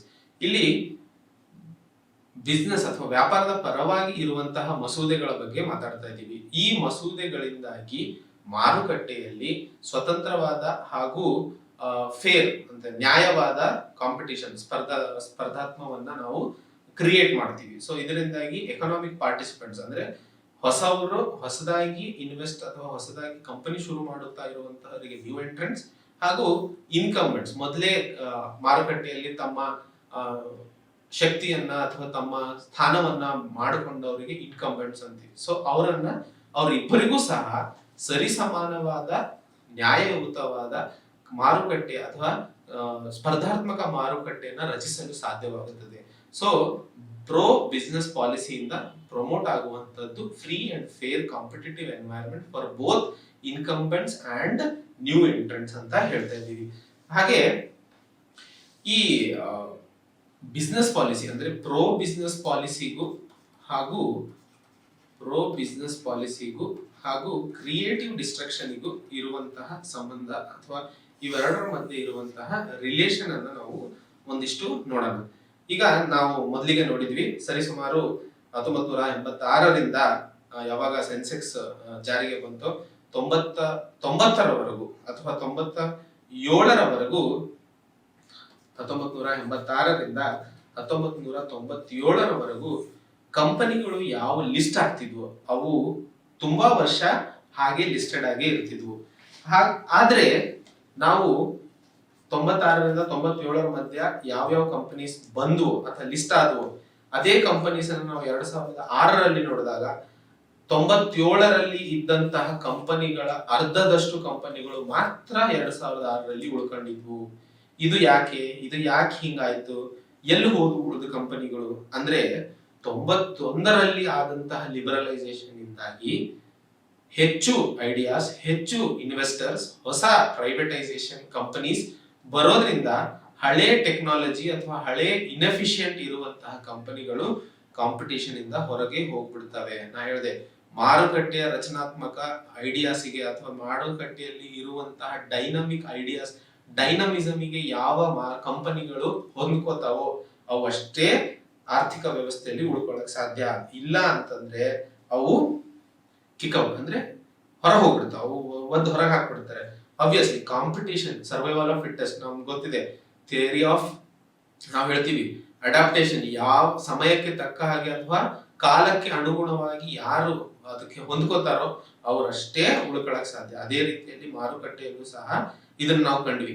86ರಿಂದ ಯಾವಾಗ ಸೆನ್ಸೆಕ್ಸ್ ಮಾರುಕಟ್ಟೆಗೆ ಇನ್ಸೆಪ್ಷನ್ ಸ್ಟಾರ್ಟ್ ಆಯ್ತು ಅಲ್ಲಿಂದ 97ರವರೆಗೆ ಇರುವಂತಹ ಕಂಪನಿಗಳು ಹೆಚ್ಚು ಕಾಲ ಉಳ್ಕೊಂಡು, ಆದ್ರೆ 97ರ ನಂತರ 2006ರಲ್ಲಿ ನಾವು ನೋಡಿದಾಗ 97ರಲ್ಲಿ ಇರುವಂತಹ ಕಂಪನಿಗಳ ಅರ್ಧ ಕಂಪನಿಗಳು ಹೊರಗೆ ಹೋಗ್ಬಿಟ್ಟಿದ್ವು. ಇದು ಸ್ಪರ್ಧಾತ್ಮಕ ಮಾರುಕಟ್ಟೆನ ಸೃಷ್ಟಿ ಮಾಡಿರೋದ್ರಿಂದ ಆದಂತಹ ಒಂದು ಸುದ್ದಿ.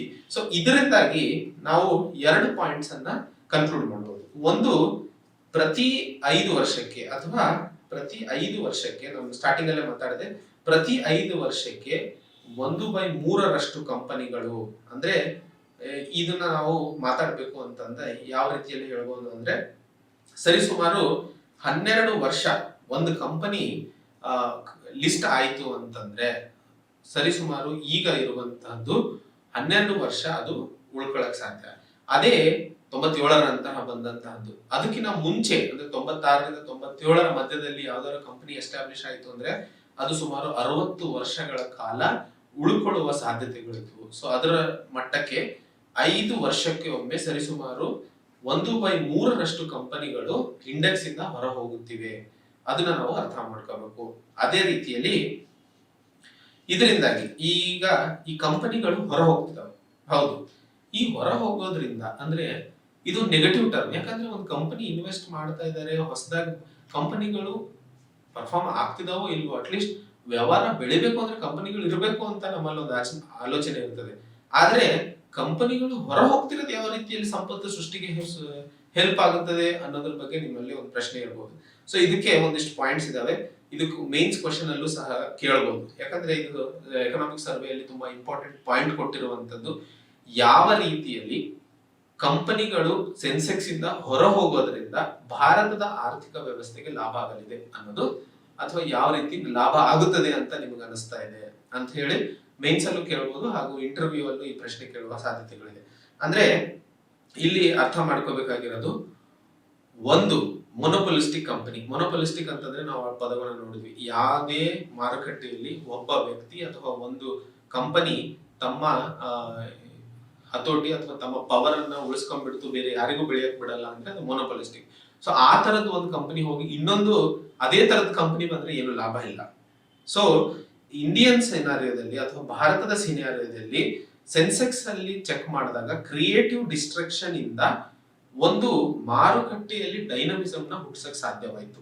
ಈ ಡೈನಮಿಸಮ್ ಇಂದ ಯಾವ ಯಾವ ಹಳೆ ಕಂಪನಿಗಳು ಇದ್ವೋ ಅವನ್ನ ದಾಟಿ ಹೊಸ ಐಡಿಯಾಗಳು, ಹೊಸ ಟೆಕ್ನಾಲಜಿ ಹಾಗೂ ಹೊಸ ಪ್ರೋಸೆಸಸ್. ಈ ಹೊಸ ಪ್ರೋಸೆಸ್, ಈಗ ಮೊದಲಿಗೆ ಯಾವುದೇ ಒಂದು ಪ್ರಾಡಕ್ಟ್ ಮಾಡಬೇಕು ಅಂತಂದ್ರೆ ಅದಕ್ಕೊಂದು ಟೆಕ್ನಾಲಜಿ ಡಿಸೈನ್ ಆಗಿರ್ತಿತ್ತು.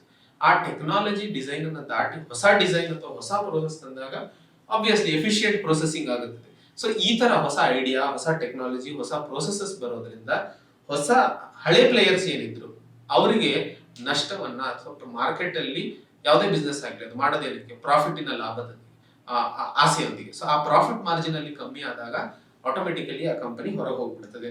ಹಾಗೆ ಮಾರುಕಟ್ಟೆಯಲ್ಲಿ ಬಂದಂತಹ ಹೊಸ ಸೆಕ್ಟರ್ಗಳು ಅಥವಾ ಹೊಸ ಏರಿಯಾಗಳು, ಕ್ಷೇತ್ರಗಳು ಅಂತ ನೋಡಿದಾಗ ಬ್ಯಾಂಕಿಂಗ್ ಅನ್ನೋದು ಬಂತು. ಅದೇ ರೀತಿಯಲ್ಲಿ ಫೈನಾನ್ಷಿಯಲ್ ಎಂಟರ್ಡ್ ಇಂಡೆಕ್ಸ್ ಅಂತ ಕರಿಬಹುದು. ಹಾಗೆ ಮ್ಯಾನುಫ್ಯಾಕ್ಚರಿಂಗ್ 1991 ಮುಂಚೆ ನಾನು ಹೇಳಿದೆ ಕಾರ್ಖಾನೆಗಳು ಅತಿ ಹೆಚ್ಚಾಗಿ ಕಾಣ್ತಾ ಇದ್ವಿ. ಬರೀ ಕಾರ್ಖಾನೆಗಳ ಮೇಲೆ ಇನ್ವೆಸ್ಟ್ಮೆಂಟ್ ಮಾಡೋದ್ರೆ ಅತಿ ಹೆಚ್ಚು ನಾವು ನೋಡ್ತಾ ಇದ್ವಿ. ಆದ್ರೆ ಈಗ ನಾವು ನೋಡ್ತಾ ಇದೀವಿ ಹೆಚ್ಚು ಸ್ಟಾರ್ಟ್ಅಪ್ ಕಂಪನಿಗಳು ಆಗ್ತಾ ಇರೋದು ಸಾಫ್ಟ್ವೇರ್ ಅಲ್ಲಿ, ಸರ್ವಿಸಸ್ ಅಲ್ಲಿ, ಹಾಗೆ ಬ್ಯಾಂಕಿಂಗ್ ಅಲ್ಲಿ, ಹಾಗೆ ಫೈನಾನ್ಷಿಯಲ್ ಬಿಸ್ನೆಸ್ ಗಳಲ್ಲಿ. ಸೊ ಈ ತರದನ್ನ ಬದಲಾವಣೆಗಳನ್ನ ನಾವು ಕಂಪನಿಗಳು ಹೊರ ಹೋಗೋದ್ರಿಂದಾನೇ ಹೊಸ ಕಂಪನಿಗಳಿಗೆ ಅವಕಾಶ, ಅಥವಾ ಹೊಸ ಕಂಪನಿಗಳು ಬರ್ತಾ ಇರೋದ್ರಿಂದ ಹಳೆ ಕಂಪನಿಗಳಿಗೆ ಲಾಭ ಇಲ್ದಿರೋದ್ರಿಂದ ಹೋಗ್ತಾ ಇರೋದು. ಹಾಗೆ ಸರ್ವಿಸ್ ಸೆಕ್ಟರ್ ಬಗ್ಗೆ ನಾವು ಮಾತಾಡಿದಾಗ, ಸರ್ವಿಸ್ ಸೆಕ್ಟರ್ ಅನ್ನೋದು 1991 ಮುಂಚೆ ನಾವು ಹೆಚ್ಚಾಗಿ ಕಾಣ್ತಾನೆ ಇರಲಿಲ್ಲ.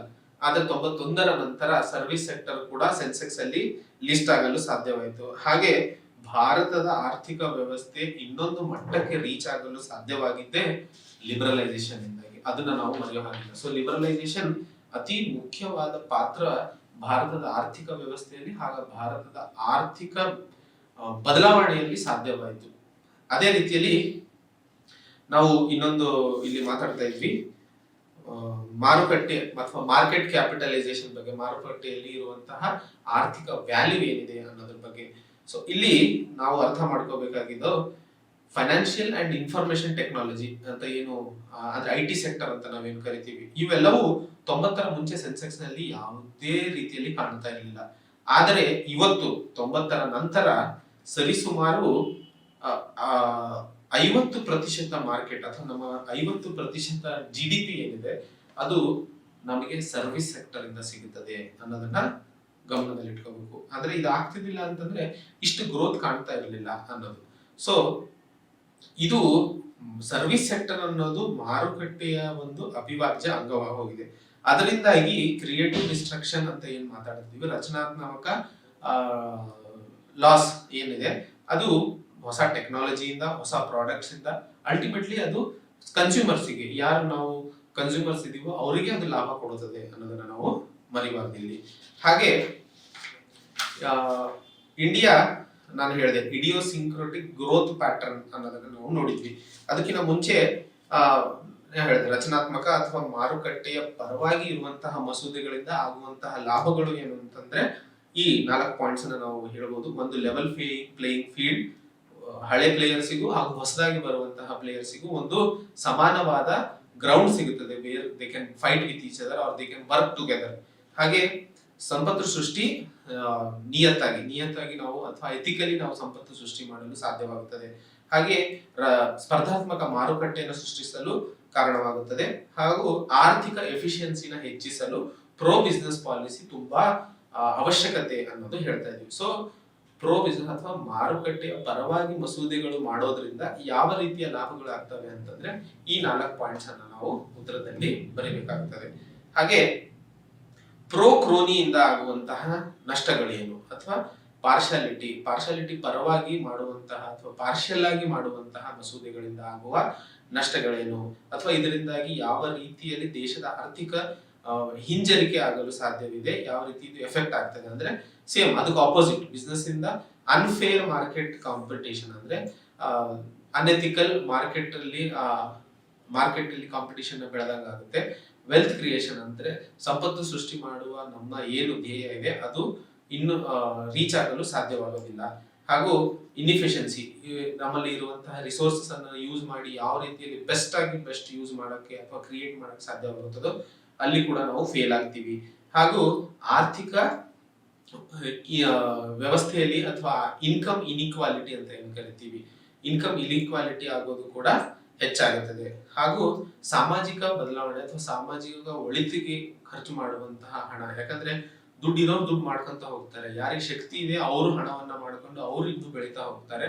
ಸೊ ಸಾಮಾಜಿಕ ನ್ಯಾಯ ಕಾಪಾಡಿಕೊಳ್ಳೋದು ಕಷ್ಟ ಆಗುತ್ತದೆ ಅನ್ನೋದು ಈ 5 ಪಾಯಿಂಟ್ಸ್ ನಾವು ಪ್ರೋ ಕ್ರೋನಿ ಪಾಲಿಸೀಸ್ ಇಂದಾಗಿ ಆಗುವಂತಹ ನಷ್ಟಗಳ ಬಗ್ಗೆ ಮಾತಾಡ್ತಾ ಇದ್ದೀವಿ. ಹಾಗೆ ಪ್ರೋ ಕ್ರೋನಿಗೂ ಪ್ರೋ ಬಿಸ್ನೆಸ್ಸಿಗೂ ಇರುವಂತಹ ವ್ಯತ್ಯಾಸಗಳನ್ನು ನೋಡೋದಕ್ಕೂ ಮುನ್ನ ನಾವು ನಾ ಹೇಳಿದೆ ಇಡಿಯೋಸಿಂಕ್ರಾಟಿಕ್ ಗ್ರೋತ್ ಪ್ಯಾಟರ್ನ್ ಬಗ್ಗೆ ಮಾತಾಡೋಣ. ಸೊ ಇಲ್ಲಿ ಇದೊಂದು ಅನಾಲಿಸಿಸ್. ಸೊ ಇದ್ರ ಬಗ್ಗೆ ನೀವು ಕೇಳಿಸ್ಕೊಂಡು ಏನಾರ ಫ್ಯಾಕ್ಟ್ಸ್ ಅನ್ನ ನೀವು ಅಲ್ಲಿ ನೋಟ್ ಮಾಡ್ಕೊಂಡ್ರೆ ಉಪಕಾರಿಯಾಗುತ್ತದೆ. ಸೊ ಮೊನ್ನೆ ಮೇನ್ಸ್ ಕ್ವಶನ್ ನಾವು ನೋಡಿದ್ವಿ, ಸೆನ್ಸೆಕ್ಸ್ ಅಲ್ಲಿ ನಾವು ಈಸಿಯಾಗಿ ಕಾಣ್ತಾ ಇರುವಂತದ್ದು ಕಂಪನಿಗಳು ಹೊರ ಹೋಗ್ತಾ ಇರೋದು, ಅದರಿಂದಾಗಿ ಭಾರತದ ಆರ್ಥಿಕ ವ್ಯವಸ್ಥೆಗೆ ಯಾವ ರೀತಿ ಲಾಭ ಆಗ್ತದೆ ಅಂತ ಅಂದಾಗ ನಾವು 4 ಪಾಯಿಂಟ್ಸ್ ನ ಮಾತಾಡಿದೆ. ಸೊ ಆ 4 ಪಾಯಿಂಟ್ಸ್ ನ ನೀವು ನೋಟ್ ಮಾಡ್ಕೊಂಡು ಇಟ್ಕೊಳ್ಳಿ. ಅದೇ ರೀತಿಯಲ್ಲಿ ಇಡಿಯೋಸಿಂಕ್ರಾಟಿಕ್ ನಾ ಹೇಳಿದೆ, ಡಿಸ್ಟಿಂಕ್ಟ್ ಆಗಿ ಅಥವಾ ವಿಭಿನ್ನವಾಗಿ ಭಾರತದ ಆರ್ಥಿಕ ವ್ಯವಸ್ಥೆ ಯಾವ ರೀತಿಯಲ್ಲಿ ಬೆಳೀತಾ ಇದೆ ಅನ್ನೋದ್ರ ಬಗ್ಗೆ ಕೇಳಿದಾಗ ಅಥವಾ ಪ್ರಪಂಚದಲ್ಲಿ ಬೇರೆ ಆರ್ಥಿಕ ನೀತಿಗಳು ನೋಡಿದಾಗ ಯಾವ ರೀತಿ ಭಾರತದ ಆರ್ಥಿಕ ನೀತಿ ವಿಭಿನ್ನವಾಗಿದೆ ಅಂತ ಅನ್ನೋದ್ರ ಬಗ್ಗೆ ಮಾತಾಡಿದಾಗ ಈ ಅನಾಲಿಸಿಸ್ ನ ನೀವು ಉಪಯೋಗಿಸ್ಕೋಬಹುದು. ಸೊ ಮೊದಲನೇದಾಗಿ ನಾವು ಕೃಷಿ ಕೇಂದ್ರ ರಾಜ್ಯ ಅಥವಾ ದೇಶ ಆಗಿದ್ದರಿಂದ ಅದು ಡೈರೆಕ್ಟ್ಲಿ ನಾವು ಮ್ಯಾನುಫ್ಯಾಕ್ಚರಿಂಗ್ ಎಲ್ಲಾ ರಾಷ್ಟ್ರಗಳು ಹೇಗೆ ಅಂತಂದ್ರೆ ಕೃಷಿಯಿಂದ ನೆಕ್ಸ್ಟ್ ಮ್ಯಾನುಫ್ಯಾಕ್ಚರಿಂಗ್ ಹೋಗ್ತವೆ, ಮ್ಯಾನುಫ್ಯಾಕ್ಚರಿಂಗ್ ನಿಂದ ಸರ್ವಿಸಿಗೆ ಹೋಗ್ತವೆ. ಆದ್ರೆ ಭಾರತ ದೇಶ ಒಂದು ವಿಭಿನ್ನವಾದ ಆರ್ಥಿಕ ನೀತಿಯನ್ನ ಕಾಣ್ತೀವಿ. ಇಲ್ಲಿ ನಾವು ಕೃಷಿಯಿಂದ ಡೈರೆಕ್ಟ್ ಆಗಿ ಸರ್ವಿಸ್ ಸೆಕ್ಟರ್ ಗೆ ಜಂಪ್ ಆದ್ವಿ.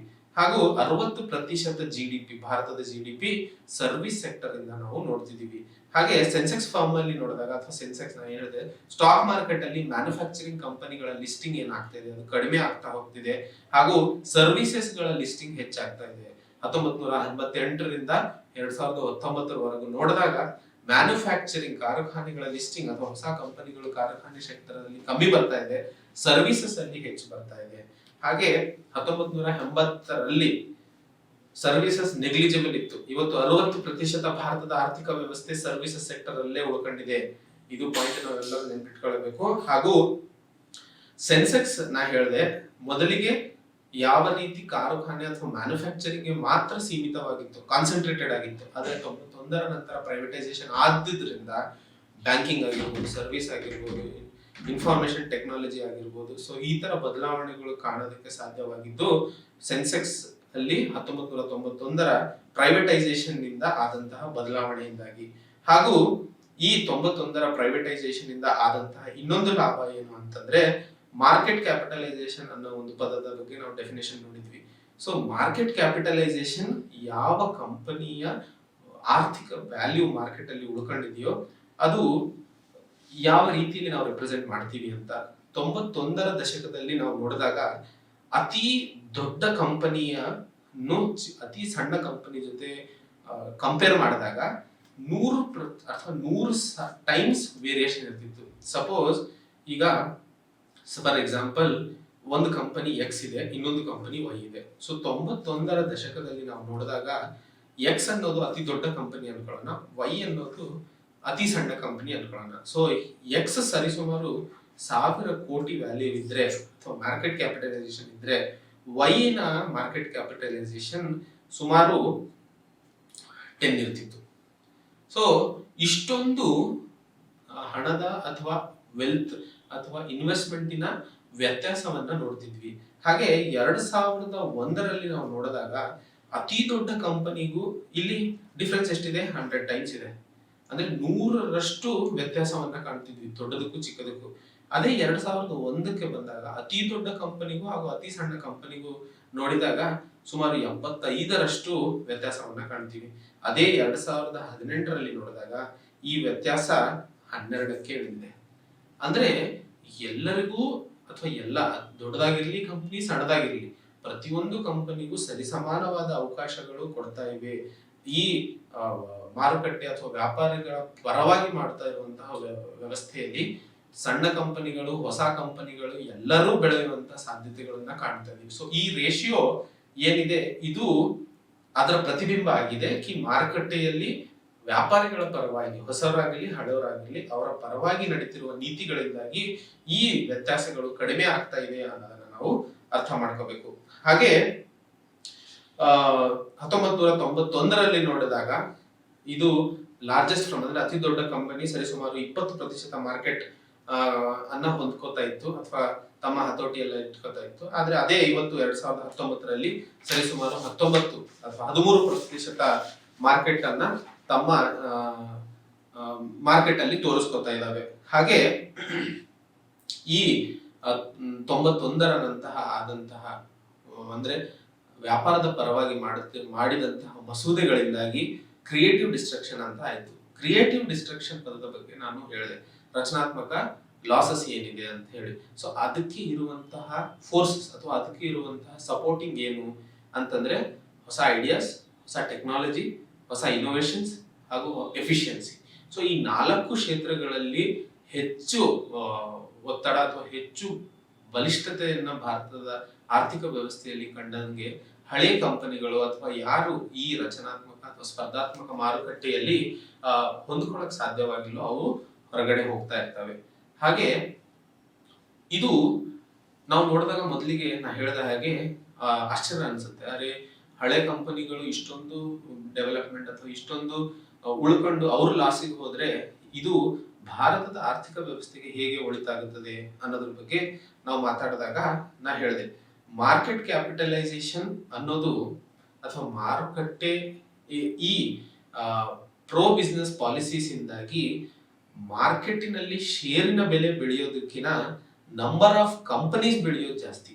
ಹಾಗೆ rise in size of incumbent suggesting greater competition. ಈಗ ನಾವು ಮಾರುಕಟ್ಟೆಯಲ್ಲಿ ಕಂಪನಿಯ ಬೆಲೆ ಮಾತ್ರ ಬೆಳೆಯೋದ್ರಿಂದ ಲಾಭ ಇಲ್ಲ. ಮಾರುಕಟ್ಟೆಯಲ್ಲಿ ಹೆಚ್ಚು ಕಾಂಪಿಟೇಟರ್ಸ್ ಬಂದಾಗ ಆಟೋಮೆಟಿಕಲಿ ಕಾಂಪಿಟೇಷನ್ ಜಾಸ್ತಿ ಆಗುತ್ತದೆ. ಈಗ ಇದಕ್ಕೆ ನಾವು ಉದಾಹರಣೆ ಕೊಟ್ಟ ಹಾಗೆ ಸಪೋಸ್ 5 ಕಂಪನಿಗಳಿದಾವೆ, ಸರಿಸುಮಾರು ಎಲ್ಲಾ ಮಾರ್ಕೆಟ್ಗಳನ್ನ ಈ 5 ಕಂಪನೀಸ್ ಇಟ್ಕೊಂಡಾಗ ಅವರು ಒಂದಿಷ್ಟು ವರ್ಷ ಆದ್ಮೇಲೆ ಅವರು ಸ್ಟಾಗ್ನೇಟ್ ಆಗಿಬಿಡ್ತಾರೆ, ಅಂದ್ರೆ ಅವರು ನಿಂತು ಬಿಡ್ತಾರೆ. ಹೊಸ ಐಡಿಯಾಸ್, ಹೊಸ ಡೆವಲಪ್ಮೆಂಟ್ಸ್ ಏನೂ ಆಗಲ್ಲ, ಅವರೇ ಮಾರ್ಕೆಟ್ ಅನ್ನ ರೂಲ್ ಮಾಡ್ತಿರ್ತಾರೆ. ಅದೇ ಹೊಸ ಕಂಪನಿಗಳು ಈ 5 ಬಿಟ್ಟು ಇನ್ನೂ 500,000 ಕಂಪನಿಗಳು ಸೃಷ್ಟಿಯಾದಾಗ ಅಥವಾ ಮಾರುಕಟ್ಟೆಗೆ ಆರ್ಥಿಕ ವ್ಯವಸ್ಥೆಯಲ್ಲಿ ಬಂದಾಗ ಹೊಸ ಹೊಸ ಐಡಿಯಾಸ್, ಹೊಸ ಕಾಂಪಿಟೇಷನ್ ಬೆಳೆಯಲು ಸಾಧ್ಯವಾಗುತ್ತದೆ. ಸೊ ಅದೇ ಆಗ್ತಾ ಇರೋದು ಕ್ರಿಯೇಟಿವ್ ಡಿಸ್ಟ್ರಕ್ಷನ್ ಇಂದಾಗಿ. ಸೊ ಅದು ಒಂದು ಪಾರ್ಟ್ ಆಫ್ ಅಥವಾ ಕ್ರಿಯೇಟಿವ್ ಡಿಸ್ಟ್ರಕ್ಷನ್ ನ ಒಂದು ಶಕ್ತಿ ಏನು ಅಂತಂದ್ರೆ ರಚನಾತ್ಮಕ ಐಡಿಯಾಸ್ ಅಥವಾ ರಚನಾತ್ಮಕ ಯೋಚನೆಗಳು ಮಾರುಕಟ್ಟೆಯಲ್ಲಿ ಆಡ್ ಆಗೋದ್ರಿಂದ ಕಾಂಪಿಟೇಟಿವ್ ಅಂತಂದ್ರೆ ಕಾಂಪಿಟೇಟಿವ್ ಮಾರ್ಕೆಟ್ ಅನ್ನ ಬಿಲ್ಡ್ ಮಾಡಕ್ ಸಾಧ್ಯವಾಗುತ್ತದೆ, ಸ್ಪರ್ಧಾತ್ಮಕ ಮಾರ್ಕೆಟ್ ಅನ್ನ ಕ್ರಿಯೇಟ್ ಮಾಡಲು ಸಾಧ್ಯವಾಗುತ್ತದೆ. ಹಾಗೆ ಹರ್ಫಂಡೆಲ್ ಇಂಡೆಕ್ಸ್ ಬಗ್ಗೆ ನಾನು ಹೇಳಿದೆ, ಟರ್ಮ್ಸ್ ಅಲ್ಲಿ ನಾವು ನೋಡಿದ್ವಿ. ಇದರಿಂದಾಗಿ ನಾವು ಏನ್ ಡಿಸೈಡ್ ಮಾಡ್ತೀವಿ, competition with in the 2 sectors, 2 ಸೆಕ್ಟರ್ಗಳಲ್ಲಿ ಮಧ್ಯ ಇರುವಂತಹ ಅಥವಾ ಮ್ಯಾನುಫ್ಯಾಕ್ಚರಿಂಗ್ ಸರ್ವಿಸ್ ಆಗಿರ್ಬೋದು. ಸೊ ಈ ತರ 2 ಸೆಕ್ಟರ್ಗಳ ಮಧ್ಯದಲ್ಲಿ ಇರುವಂತಹ ಸ್ಪರ್ಧಾತ್ಮಕತೆಯನ್ನು ಅಥವಾ ಕಾಂಪಿಟೇಷನ್ ಅನ್ನ ಮೆಜರ್ ಮಾಡಲು ಅದನ್ನ ಯೂಸ್ ಮಾಡ್ತೀವಿ. ಹಾಗೆ ಹರ್ಫಂಡೆಲ್ ಇಂಡೆಕ್ಸ್ ಅನ್ನ ನಾವು ಕಂಪೇರ್ ಮಾಡಿದಾಗ IT ಸೆಕ್ಟರ್ ಅಲ್ಲಿ ಅದು ಬೆಳೀತಾ ಇದೆ, ಹರ್ಫಂಡೆಲ್ ಇಂಡೆಕ್ಸ್ ಹೆಚ್ಚಾಗ್ತಾ ಇದೆ. ಅದು ಏನ್ ತೋರಿಸ್ಕೊಡ್ತಾ ಇದೆ, ಅಲ್ಲಿ ಇನ್ನೂ ಸ್ಪರ್ಧಾತ್ಮಕವಾಗಿ ಇನ್ವಾಲ್ವ್ ಆಗಲು ಅಥವಾ ಸ್ಪರ್ಧಾತ್ಮಕವಾಗಿ ಹೊಸ ಕಂಪನಿ ಬರಲು ಇನ್ನೂ ಸಾಧ್ಯವಿದೆ ಅನ್ನೋದು ತೋರಿಸ್ಕೊಡ್ತಾ ಇದೆ. ಸೊ ಗೆಳೆಯರೆ, ನಾವು ಹರ್ಫೆಂಡಲ್ ಇಂಡೆಕ್ಸ್ ಯಾವುದಕ್ಕೆ ಉಪಯೋಗಿಸ್ತಾರೆ ಅಥವಾ ಹರ್ಫೆಂಡಲ್ ಇಂಡೆಕ್ಸ್ ಯಾವುದಕ್ಕೆ ಹೆಲ್ಪ್ ಆಗುತ್ತದೆ ಅನ್ನೋದು ಒಂದು ವರ್ಡ್ ಅಲ್ಲಿ ಕೇಳುವಂತಹ ಪ್ರಶ್ನೆ. ಇದು ನಿಮಗೆ ಪ್ರಿಲಿಮ್ಸ್ ಪಾಯಿಂಟ್ ಆಫ್ ವ್ಯೂ ಅಲ್ಲಿ ಕೇಳಿದಾಗ ಇದು ನಾವು ಎರಡು ಸೆಕ್ಟರ್ಗಳ ಮಧ್ಯೆ ಇರುವಂತಹ ಸ್ಪರ್ಧಾತ್ಮಕತೆಯನ್ನು ಮೆಜರ್ ಮಾಡಲು ಉಪಯೋಗಿಸುವಂತಹ ಇಂಡೆಕ್ಸ್. ಸೊ ಒಂದೇ ವರ್ಡ್ ಅಲ್ಲಿ ಹೇಳಬೇಕು ಅಂದ್ರೆ ಎರಡು ಸೆಕ್ಟರ್ಗಳ ಮಧ್ಯೆ ಇರುವಂತಹ ಕಾಂಪಿಟಿಟಿವ್ನೆಸ್ ನ ಮೆಜರ್ ಮಾಡಕ್ಕೆ ಯೂಸ್ ಮಾಡುವಂತದ್ದು ಹರ್ಫೆಂಡಲ್ ಇಂಡೆಕ್ಸ್. ಸೊ ಅಲ್ಲಿ ಐಟಿ ಸೆಕ್ಟರ್ ಅಲ್ಲಿ ಹರ್ಫೆಂಡಲ್ ಇಂಡೆಕ್ಸ್ ಅಥವಾ ಹರ್ಫೆಂಡಲ್ ಇಂಡೆಕ್ಸ್ ವ್ಯಾಲ್ಯೂ ಅಂತ ಏನ್ ಕರಿತೀವಿ ಅದು ಬೆಳೀತಾ ಇರೋದು, ವ್ಯಾಲ್ಯೂ ಜಾಸ್ತಿ ಆದಂಗೆ ಕಾಂಪಿಟೇಷನ್ ಇನ್ನೂ ಮಾಡಬಹುದು ಅನ್ನೋದನ್ನ ನೋಡ್ತೀವಿ ಅಥವಾ ಅನಲೈಸ್ ಆಗುತ್ತದೆ ಅನ್ನೋದು ನಾವು ಇಲ್ಲಿ ಅರ್ಥ ಮಾಡ್ಕೋಬೇಕು. ಸೊ ಇದು ಎಲ್ಲ ಇದುವರೆಗೂ ನಾವು ಡಿಸ್ಕಸ್ ಮಾಡಿದಂತಹ ಹರ್ಫೆಂಡಲ್ ಇಂಡೆಕ್ಸ್ ಆಗಬಹುದು, ಸೆನ್ಸೆಕ್ಸ್ ಅಲ್ಲಿ ವೇರಿಯೇಷನ್ಸ್ ಆಗಿರ್ಬೋದು, ಕ್ರಿಯೇಟಿವ್ ಡಿಸ್ಟ್ರಕ್ಷನ್ ಇಂದ ಯಾವ ರೀತಿಯ ಲಾಭಗಳನ್ನ ನಾವು ಹೊಂದುತ್ತಾ ಇದ್ದೀವಿ ಅನ್ನೋದನ್ನು ನೋಡಿದಾಗ 3 ಪಾಯಿಂಟ್ಸ್ ಅನ್ನ ನಾವು ಇಲ್ಲಿ ಕನ್ಕ್ಲೂಡ್ ಮಾಡಬಹುದು. ಮೊದಲನೇ ಪಾಯಿಂಟ್ ಏನು ಅಂತಂದ್ರೆ dominant firms and remain firms only 1/3. ಅಂದ್ರೆ ಪ್ರೀ ಲಿಬರಲೈಸೇಷನ್ ಕಿನ ಮುನ್ನ ಇರುವಂತಹ ಫರ್ಮ್ಸ್ ಗಳಿಗೆ ಕಂಪೇರ್ ಮಾಡಿದ್ರೆ ಲಿಬರಲೈಸೇಷನ್ ಆದ್ಮೇಲೆ ಸರಿಸುಮಾರು 1/3 ಕಂಪನಿಗಳು ಪ್ರತಿ 5 ವರ್ಷಕ್ಕೆ ಒಮ್ಮೆ ಹೊರ ಹೋಗ್ತಿದೆ. ಇದು ಒಂದು ಕ್ರಿಯೇಟಿವ್ ಡಿಸ್ಟ್ರಕ್ಷನ್ ಇಂದ ಆದಂತಹ ಲಾಭ. ಎರಡನೇದು, ಪ್ರತಿ 5 ವರ್ಷಕ್ಕೆ 3ರಲ್ಲಿ 1 ಕಂಪನಿ ಚಾಲೆಂಜ್ ಇನ್ ಮ್ಯಾಸಿವ್ ಅಥವಾ ಕ್ರಿಯೇಟಿವ್ ಡಿಸ್ಟ್ರಕ್ಷನ್ ಇಂದ ಹೊರ ಹೋಗ್ತಾ ಇದೆ. ಇನ್ನೊಂದು ನಂಬರ್ ತಗೋಬೇಕಂದ್ರೆ ಹಾಗೆ ಇನ್ನೊಂದು ನಾವು ನೋಡಿದ್ವಿ, ಅತಿ ದೊಡ್ಡ ಕಂಪನಿಗೂ ಅತಿ ಸಣ್ಣ ಕಂಪನಿಗೂ ಕಂಪೇರ್ ಮಾಡಿದಾಗ ಮಾರ್ಕೆಟ್ ಕ್ಯಾಪಿಟಲೈಸೇಷನ್ ಅಲ್ಲಿ ಇರುವಂತಹ ವ್ಯಾಲ್ಯೂ ಏನಿತ್ತು ಅದರಲ್ಲೂ ನಾವು ಕಡಿತವನ್ನ ಕಂಡ್ವಿ. ಅಂದ್ರೆ 88ರ ಸುಮಾರಲ್ಲಿ ಏನು 100% ಇತ್ತೋ ಅದು ಕಳೆದು 2001ರ ಅಷ್ಟೊತ್ತಿಗೆ ಸರಿಸುಮಾರು 75ಕ್ಕೆ ಬಂತು. 2019ರಲ್ಲಿ ಅದು 12% ಅಥವಾ ಸರಿಸುಮಾರು 75ರಿಂದ ಸಮ್ವೇರ್ ಬಿಟ್ವೀನ್ 10-15%ಗೆ ಅಥವಾ 12ಕ್ಕೆ ಇಳಿತು ಅನ್ನೋದನ್ನ ನಾವು ನೋಡಿದ್ವಿ. ಸೊ ಇವೆಲ್ಲದರಿಂದ ಆಗುವಂತಹ ಲಾಭ ಕನ್ಸ್ಯೂಮರಿಗೆ ಇದರಿಂದಾಗಿ ಒಳ್ಳೆಯ ಗೂಡ್ಸ್ ಅಂಡ್ ಸರ್ವಿಸ್ ಸಿಗುತ್ತದೆ. ಈ ಕಾಂಪಿಟೇಟಿವ್ ಮಾರ್ಕೆಟ್ ಅಥವಾ ಸ್ಪರ್ಧಾತ್ಮಕ ಮಾರುಕಟ್ಟೆಯಿಂದ ಅವನು ಖರೀದಿ ಮಾಡುವಂತಹ ಗೂಡ್ಸಿನ ಬೆಲೆಯಲ್ಲೂ ಸಹ ಕಡಿತವನ್ನು ಕಾಣ್ತೀವಿ. ಹಾಗೂ ಅವನಿಗೆ ಸಿಗುವಂತಹ ಗೂಡ್ಸಿನಲ್ಲಿ ವ್ಯಾಲ್ಯೂ ಅಥವಾ ಪ್ರೈಸ್ ಏನ್ ಕರಿತೀವಿ ಅದರಲ್ಲೂ ಸಹ ಕಾಂಪಿಟೇಷನ್ ನಾವು ನೋಡ್ತೀವಿ. ಹಾಗೂ ಕ್ರಿಯೇಟಿವ್ ಡಿಸ್ಟ್ರಕ್ಷನ್ ಬಗ್ಗೆ ನಾವು ಇಷ್ಟೊತ್ತು ನೋಡಿದ್ವಿ. ಕ್ರಿಯೇಟಿವ್ ಡಿಸ್ಟ್ರಕ್ಷನ್ ಅನ್ನೋ ಒಂದು ಪದವನ್ನ ಕೊಟ್ಟಂತಹದ್ದು ಆಸ್ಟ್ರಿಯನ್ ಎಕಾನಮಿಸ್ಟ್, ಒಬ್ಬ ಎಕಾನಮಿಸ್ಟ್. ಇವರ ಹೆಸರು ಜೋಸೆಫ್ ಸ್ಕೂಮೆಟರ್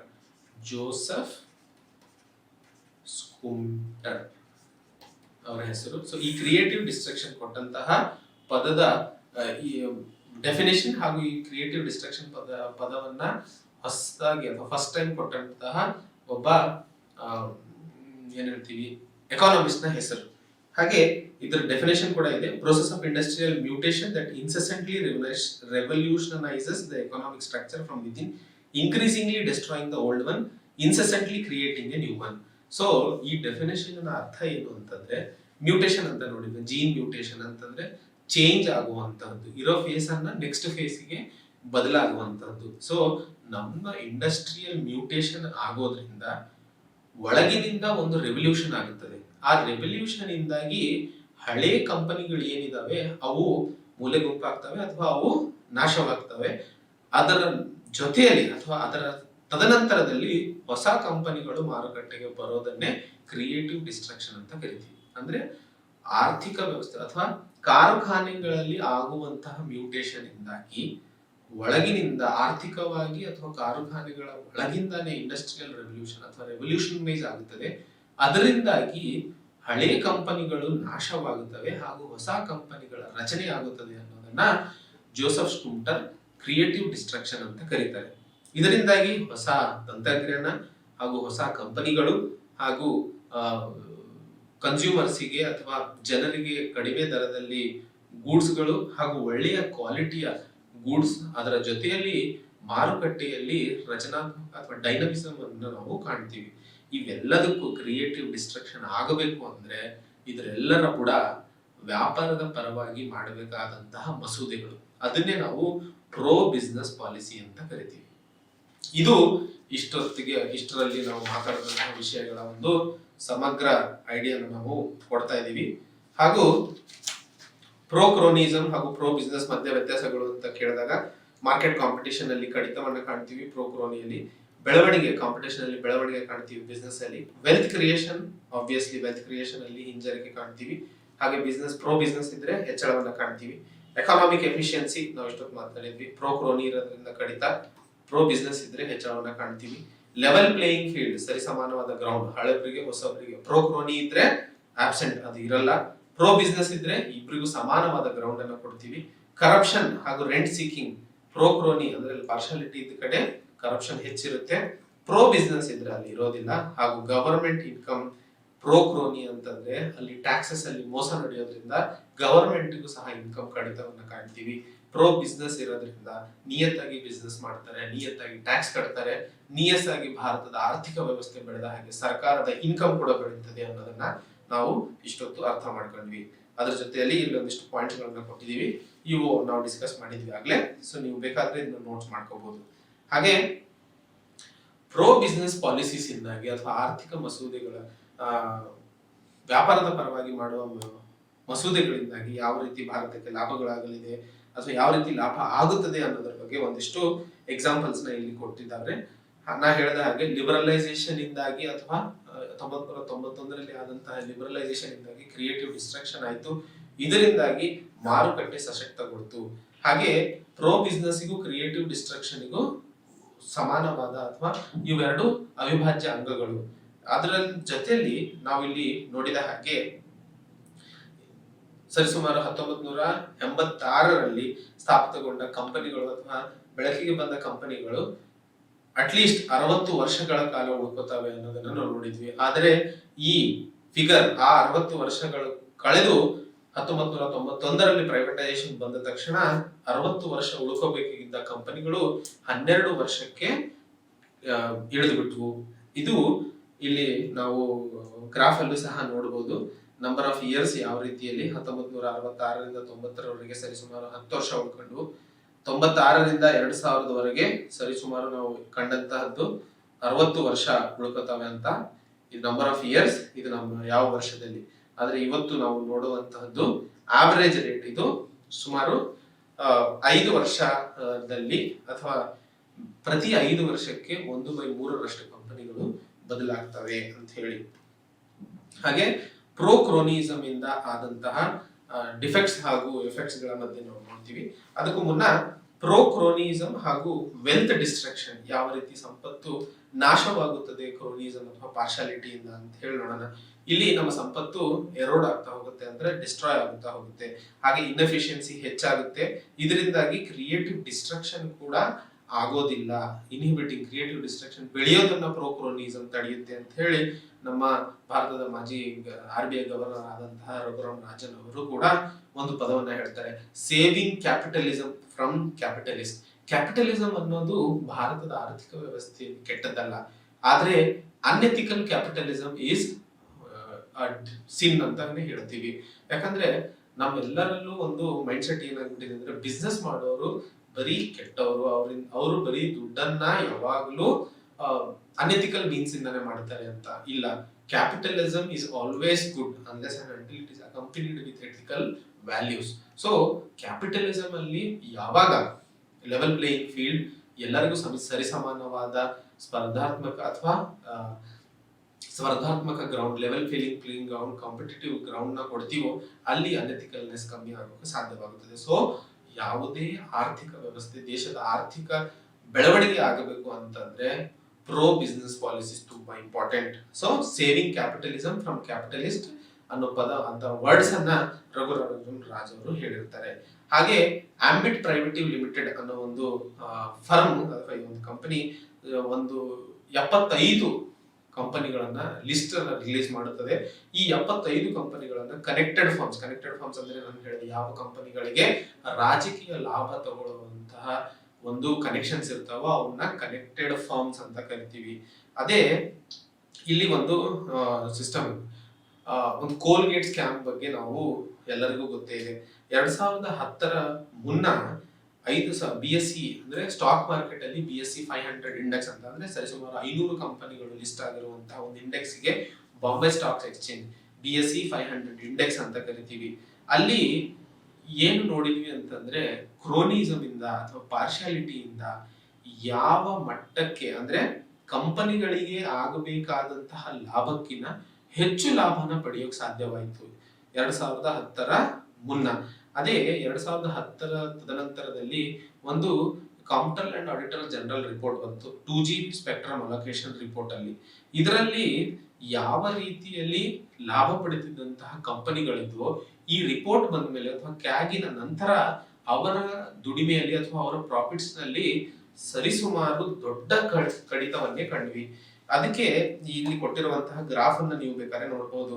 ಇಲ್ಲಿ ಮೊದಲನೇ ಟರ್ಮ್ ಏನಿದೆ ಅಥವಾ ಇಲ್ಲಿ ಬ್ಲೂ ಲೈನ್ ಅಲ್ಲಿ ಏನ್ ಕೊಟ್ಟಿದ್ದಾರೆ ಇದು BSE 500 ಇಂಡೆಕ್ಸ್ ಅಂದ್ರೆ ಸ್ಟಾಕ್ ಮಾರ್ಕೆಟ್ ಅಲ್ಲಿ ಬೆಳೀತಿರುವಂತಹದ್ದು. ಯಾವ ಎಥಿಕಲ್ ಆಗಿ ಕಂಪನಿಯಲ್ಲಿ ಲಿಸ್ಟ್ ಆಗಿ ಮಾಡ್ತಾ ಇದ್ದಾರೋ ಅವರು. ಅದೇ ರೀತಿಯಲ್ಲಿ ಲಾಭ ಪಡಿತಿದ್ದಂತಹ ಕಂಪನಿಗಳು ಮಾಡಿರುವಂತಹ ಲಾಭದ ಬಗ್ಗೆ ಇಲ್ಲಿ ನೋಡಬಹುದು ಇನ್ನೊಂದು ಗ್ರಾಫ್ ಅಲ್ಲಿ. ಸೊ 2010 ಮುನ್ನ ಈ ಕನೆಕ್ಟೆಡ್ ಫರ್ಮ್ಸ್ ಏನಿದ್ವು ಅವರು ಮಾಡಿರುವಂತಹ ಲಾಭವನ್ನ ನೀವು ನೋಡಬಹುದು. ಆದ್ರೆ 2010 ನಂತರ ಆದಂತಹ ಕ್ಯಾಗ್ ರಿಪೋರ್ಟಿನ ನಂತರ ನೋಡಬಹುದು ಅವರ ಪ್ರಾಫಿಟ್ನಲ್ಲಿ ಕಂಡಂತಹ ಕಡಿತ, ಸ್ಟಾಕ್ ಮಾರ್ಕೆಟ್ ಅಲ್ಲಿ ಬೆಳೆದಂತಹ ವ್ಯಾಲ್ಯೂ. ಸೊ ಪ್ರೋ ಕ್ರೋನಿಯಿಂದ ಭಾರತದ ಸಂಪತ್ತಿನ ನಷ್ಟ ಯಾವ ರೀತಿ ಎಷ್ಟರ ಮಟ್ಟಿಗೆ ಆಗುತ್ತದೆ ಅನ್ನೋದನ್ನ ಈ ಗ್ರಾಫಿಂದ ನಾವು ಅರ್ಥ ಮಾಡ್ಕೋಬಹುದು. ಸೊ ಒಂದು ಎಕ್ಸಾಂಪಲ್ ಕೊಡಬೇಕು ಅಂತಂದ್ರೆ ಒಬ್ಬ ಇನ್ವೆಸ್ಟರ್ ಅಥವಾ ಒಬ್ಬ ವ್ಯಾಪಾರಿ 100 ರೂಪಾಯಿ ಇನ್ವೆಸ್ಟ್ ಮಾಡಿದ್ದಾನೆ ಅಂತಂದ್ರೆ ಲಾಭ ಅಥವಾ ಕನೆಕ್ಟೆಡ್ ಫರ್ಮ್ಸ್ ಪಾರ್ಶಿಯಾಲಿಟಿ ಇರುವಂತಹ ಕಂಪನಿ ರಿಟರ್ನ್ಸ್ ಅಥವಾ ಅವರು ಪಡೆತಿರುವಂತಹ ಲಾಭ 190 ರೂಪಾಯಿ 2010ರಲ್ಲಿ. ಅದೇ ಕಂಪನಿ ಅಥವಾ BSE 100 ಬಾಂಬೆ ಸ್ಟಾಕ್ ಎಕ್ಸ್ಚೇಂಜ್ 500 ಅಲ್ಲಿ ಲಿಸ್ಟೆಡ್ ಆಗಿರುವಂತಹ ಕಂಪನಿ 100 ರೂಪಾಯಿ ಇನ್ವೆಸ್ಟ್ ಮಾಡಿದ್ರೆ ಅವನು ಪಡೆತಿರುವಂತಹ ಲಾಭ 150 ರೂಪಾಯಿ. ಸೊ ಇಲ್ಲಿ ನಾವು ಅರ್ಥ ಮಾಡ್ಕೋಬೇಕಾಗಿರೋದು ಕನೆಕ್ಟೆಡ್ ಫರ್ಮ್ಸ್ ಅಂತ ಏನ್ ಕರಿತೀವಿ ಅಥವಾ ಪಾರ್ಶಿಯಾಲಿಟಿ ಇರುವಂತಹ ಕಂಪನಿಗಳು ಸರಿಸುಮಾರು 17.5% ಲಾಭವನ್ನು ಪಡಿತಾ ಇದ್ವು. ಆದ್ರೆ ಬಾಂಬೆ ಸ್ಟಾಕ್ ಎಕ್ಸ್ಚೇಂಜ್ ಅಲ್ಲಿ ಲಿಸ್ಟ್ ಆಗಿರುವಂತಹ ಕಂಪನಿಗಳು ಪಡಿತಂತಹ ಲಾಭ 10%. ಅಂದ್ರೆ ನಿಜವಾಗಿ ನೋಡಿದ್ರೆ ಕಂಪನಿ ಪಡಿಬೇಕಂದ್ರೆ ಕನೆಕ್ಟೆಡ್ ಅಥವಾ ಪಾರ್ಶಿಯಾಲಿಟಿ ಇರುವಂತಹ ಕಂಪನಿಗಳು 10% ಪಡಿಬೇಕಿತ್ತು. ಆದ್ರೆ ಇವರು 7% ಪಾಯಿಂಟ್ಸ್ ಅಥವಾ 10.5 ಅಂತ ಏನ್ ಕರಿತೀವಿ 7% ಲಾಭವನ್ನ ಹೆಚ್ಚಿಗೆ ಪಡಿತಾ ಇದ್ರು ಬಿಕಾಸ್ ಆಫ್ ಕ್ರೋನಿ ಕ್ಯಾಪಿಟಲಿಸಮ್ ಅಂದ್ರೆ ಪಾರ್ಶಿಯಾಲಿಟಿಯಿಂದಾಗಿ. ಸೊ ಅಷ್ಟು ಪ್ರತಿಶತ ಹಣ ನಮ್ಮ ಭಾರತ ದೇಶದಿಂದ ಅಥವಾ ಭಾರತದ ಮಾರುಕಟ್ಟೆ ಜನಸಾಮಾನ್ಯರ ದುಡ್ಡು ಅಷ್ಟು ಪ್ರತಿಶತ ಕಂಪನಿಗಳು ಮೋಸ ಮಾಡಿ ತಗೋತಾ ಇದ್ವು ಅನ್ನೋದನ್ನ ನೋಡ್ತಾ ಇದ್ದೀವಿ. ಹಾಗೆ ಪ್ರೋ ಕ್ರೋನಿ ಆಗಲಿಕ್ಕೆ ಅಥವಾ ಪ್ರೋ ಕ್ರೋನಿಯಿಂದ ಆಗುವ ವಿನಾಶಗಳು ಏನು ಅಥವಾ ಅದರಿಂದ ಆಗುವಂತಹ ನಷ್ಟಗಳು ಏನು ಅನ್ನೋದನ್ನ ನೋಡಿದ್ರೆ ಇನೋವೇಷನ್ ಹಾಗೂ ಕಾಂಪಿಟೇಷನ್, ಹೊಸದಾಗಿ ಬರುವಂತಹ ಟೆಕ್ನಾಲಜಿಗಳು ಹಾಗೂ ಹೊಸ ರಚನಾತ್ಮಕ ಐಡಿಯಾಗಳು ಎಲ್ಲವೂ ಅಲ್ಲಿಗೆ ನಿಂತ್ಕೊಂಡ್ಬಿಡ್ತವೆ. ಸ್ಪರ್ಧಾತ್ಮಕ ಮಾರುಕಟ್ಟೆ ಸೃಷ್ಟಿಸಲು ಸಾಧ್ಯವಾಗೋದಿಲ್ಲ. ಅದನ್ನ ಬಿಟ್ಟು ಅಂದ್ರೆ ಕಂಪನಿನ ಬೆಳೆಸಿ ಅಥವಾ ಪ್ರೊಡಕ್ಷನ್ ಅನ್ನ ಬೆಳೆಸಿ ಲಾಭವನ್ನ ಹೆಚ್ಚಿಸೋದು ಬಿಟ್ಟು ರಾಜಕೀಯವಾಗಿ ಸಂಬಂಧಗಳನ್ನ ಬೆಳೆಸಿಕೊಳ್ಳಲು ಕಂಪನಿಗಳು ಹೊಡೆದಾಡಕ್ ಶುರು ಮಾಡ್ತವೆ. ಹಾಗೆ ಇನ್ಕಮ್ ಇನ್ಇಕ್ವಾಲಿಟಿ, ಸಾಮಾಜಿಕ ನ್ಯಾಯ ಏನಂತ ಕರಿತೀವಿ, rich becomes richer, poor become poor. ಅಂದ್ರೆ ದುಡ್ಡಿರೋರು ಇನ್ನೂ ಸಾಹುಕಾರ ಆಗ್ತಾ ಹೋಗ್ತಾರೆ, ದುಡ್ಡು ಇಲ್ಲದೆ ಇರೋರು ಪುವರ್ ಆಗ್ತಾ ಹೋಗ್ತಾರೆ. ಅದಕ್ಕೆ ಇನ್ಕಮ್ ಇನ್ಇಕ್ವಾಲಿಟಿ ಅಂತ ಕರಿತೀವಿ.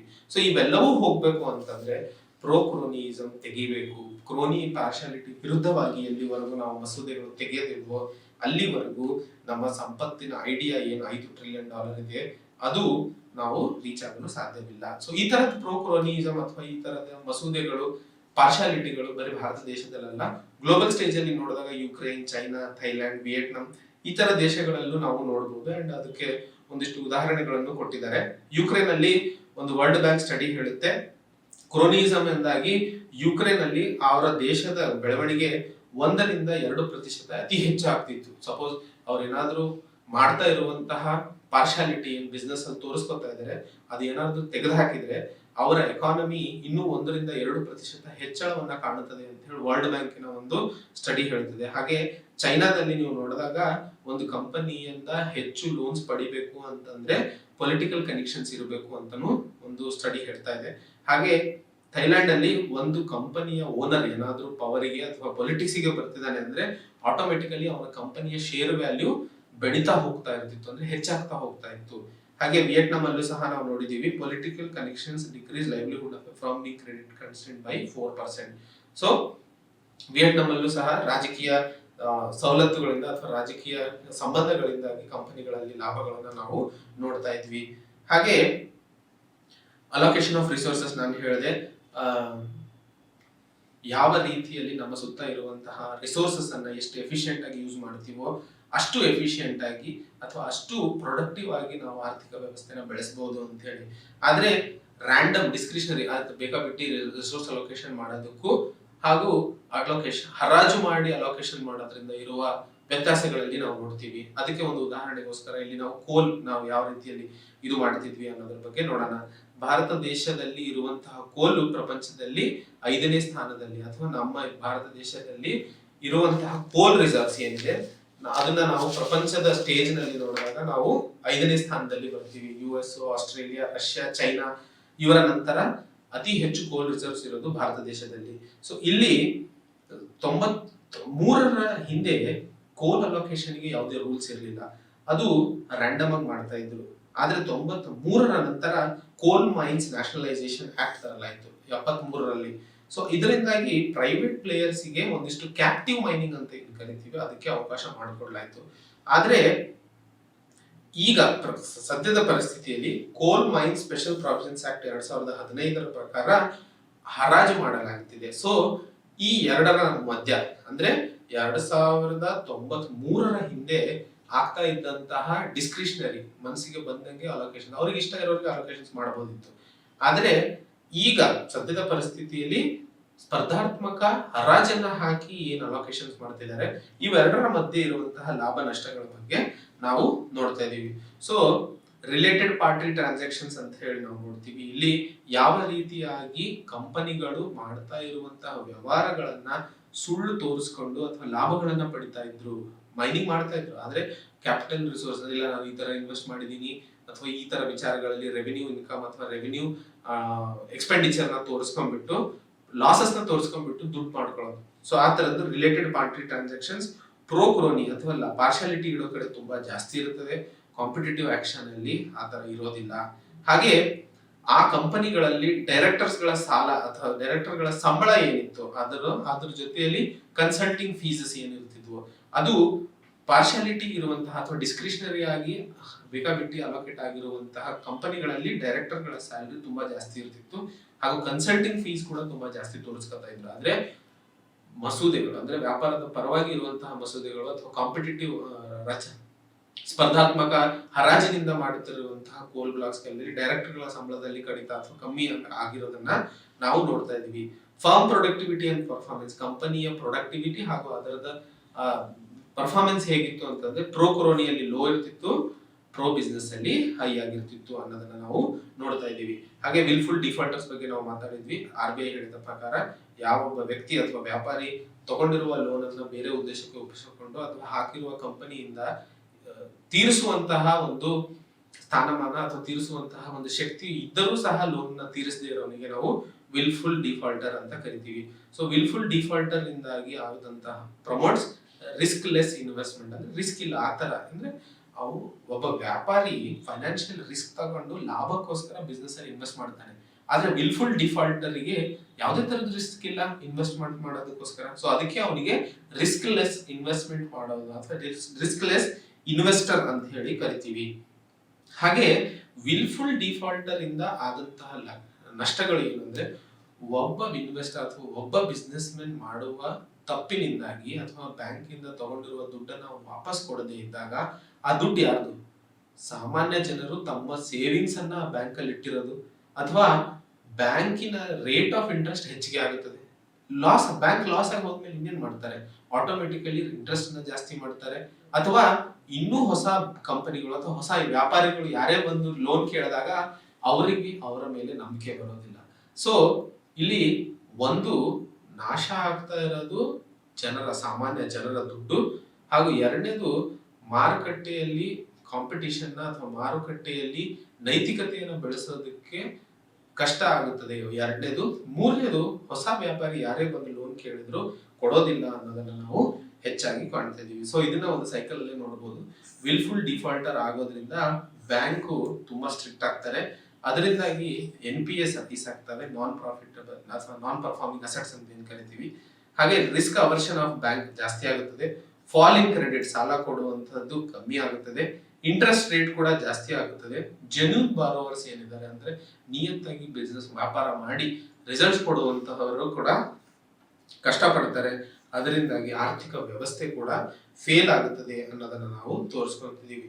ಹಾಗೆ ಇಲ್ಲಿ ಅಗ್ರಿಗೇಟ್ ಔಟ್ಸ್ಟ್ಯಾಂಡಿಂಗ್ ಏನಿದೆ, ಇಲ್ಲಿ ನಾವು ಒಂದು ಗ್ರಾಫ್ ಅಲ್ಲಿ ನೋಡಬಹುದು ಎಷ್ಟು ಹಣ ವಿಲ್ಫುಲ್ ಡಿಫಾಲ್ಟರ್ಸ್ ಇಂದಾಗಿ ಯಾವ ಯಾವ ಮಟ್ಟಕ್ಕೆ ಹೋಗಿದೆ. ಸರಿಸುಮಾರು 2018ರಲ್ಲಿ ನೋಡಿದಾಗ ನಮ್ಮಲ್ಲಿ ಇರುವಂತದ್ದು 1.4 ಲಕ್ಷ ಕೋಟಿಯಷ್ಟು ಹಣವನ್ನ ನಾವು ವಿಲ್ಫುಲ್ ಡಿಫಾಲ್ಟರ್ಸ್ ಇಂದಾಗಿ ಭಾರತ ದೇಶದ ಆರ್ಥಿಕ ವ್ಯವಸ್ಥೆ ಕಳ್ಕೊಂಡಿದೆ ಅನ್ನೋದನ್ನ ನೋಡ್ತಾ ಇದೀವಿ.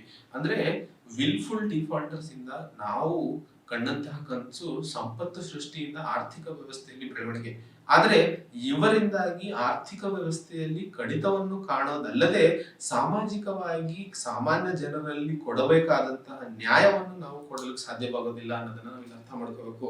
ಸೊ ಡಿಫಾಲ್ಟ್ ಆಗೋದು ಕೆಲವೊಂದು ವಿಚಾರಗಳಲ್ಲಿ ಸರಿ, ಯಾಕಂದ್ರೆ ನಿಯತ್ತಾಗಿ ಬಿಸ್ನೆಸ್ ಮಾಡಿ ನಿಯತ್ತಾಗಿ ತೋರಿಸ್ಕೊಳಕ್ ಆಗದೆ ಇದ್ದಾಗ ಎಷ್ಟೋ ಸರಿ ಅದರ ಮಟ್ಟಿಗೆ ನಾವು ಕರೆಕ್ಟ್ ಹೇಳ್ಬೋದು. ಈಗ ಇಲ್ಲಿ ಒಂದು ವಿಚಾರವನ್ನು ಇನ್ನೊಂದು ತಿಳಿಸ್ಬೇಕಂದ್ರೆ ಸರ್ಕಾರದಿಂದ ಎಷ್ಟೋ ಮತ್ತು ಕಾರ್ಯಕ್ರಮಗಳು ಸಣ್ಣ ಹಾಗೂ ಮಧ್ಯಮ ವರ್ಗದ ಕೈಗಾರಿಕೆಗಳನ್ನು ಸ್ಥಾಪಿಸಿ ಬೇರೆ ಬೇರೆ ಕ್ಷೇತ್ರಗಳಲ್ಲಿ ಬೇರೆ ಬೇರೆ ಜನಾಂಗಗಳಿಗೆ ಬಿಸ್ನೆಸ್ ಮಾಡಲು ಅವಕಾಶಗಳನ್ನ ಕೊಡ್ತಾ ಇದೆ. ನಾವು ಇವತ್ತಿಗೂ ಎಲ್ಲ ಸೋಷಿಯಲ್ ವೆಲ್ಫೇರ್ ಡಿಪಾರ್ಟ್ಮೆಂಟ್ ಆಗಿರ್ಬೋದು, ಬ್ಯಾಕ್ವರ್ಡ್ ಕ್ಲಾಸ್ ಕಮಿಷನ್ ಆಗಿರ್ಬೋದು, ಅಥವಾ small and medium scale industries website ಗಳನ್ನ ಆಗಿರ್ಬೋದು, ನೀವು ತೆಗೆದು ನೋಡಿದಾಗ ಎಷ್ಟು ಹಣ ಪ್ರತಿಯೊಬ್ಬ ಉದ್ಯಮಿಗೆ ಅಲೋಕೇಟ್ ಆಗ್ತಿದೆ, ಆದ್ರೆ ಎಷ್ಟರ ಮಟ್ಟಿಗೆ ಆ ಹಣ ಉಪಯೋಗ ಆಗ್ತಿದೆ ಅನ್ನೋದನ್ನ ನಾವು ನೋಡ್ಬೇಕಾಗಿದೆ. ನೋಡಿ, ನಾವು ಎಲ್ಲರೂ ಈ ಭಾರತದ ಪ್ರಜೆಗಳು, ಎಲ್ಲರಿಗೂ ಬೆಳೆಯುವ ಅವಕಾಶ, ಎಲ್ಲರಿಗೂ ಸರಿಸಮಾನವಾದ ಹಕ್ಕು ಸಿಗಬೇಕು.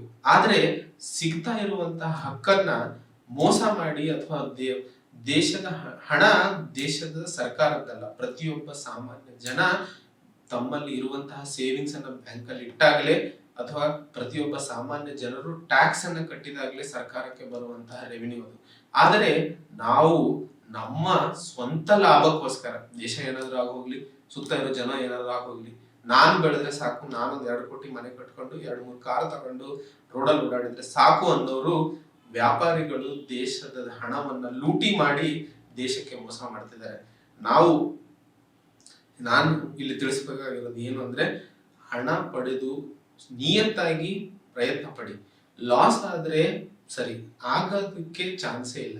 ನಮ್ಮ ಭಾರತ ದೇಶದಲ್ಲಿ ಇರುವಂತಹ ಯೂತ್ ಪಾಪ್ಯುಲೇಷನ್, ನಮಗೆ ಇರುವಂತಹ ನಾಲೆಜ್ ಅನ್ನು ನಾವು ಏನಾದ್ರೂ ತಡೆದು ಅಥವಾ ಹಿಮ್ಮೆಟ್ಟು, strongly if you can stand together, ಅದಕ್ಕೆ ಯಾರೂ ಸೋಲ್ಸಕ್ ಸಾಧ್ಯ ಇಲ್ಲ ಅನ್ನೋದನ್ನ ನಾನು ಹೇಳ್ತೀನಿ. ನನಗೆ ಎಷ್ಟೋ ಸರಿ ಬೇಜಾರಾಗುತ್ತದೆ. ಎಷ್ಟೋ ನಾವು ಫಂಡ್ಸ್ ಗಳಲ್ಲಿ ನಾನು ನೋಡ್ತೀನಿ 4 ಕೋಟಿ 5 ಕೋಟಿವರೆಗೂ ಸರ್ಕಾರ ಬೇರೆ ಬೇರೆ ಜನಾಂಗಗಳಿಗೆ ಅಥವಾ ಬೇರೆ ಬೇರೆ ಧರ್ಮದ ವ್ಯಕ್ತಿಗಳಿಗೆ, ವ್ಯಾಪಾರಿಗಳಿಗೆ ಅಲೋಕೇಶನ್ ಮಾಡ್ತಾ ಇದೆ.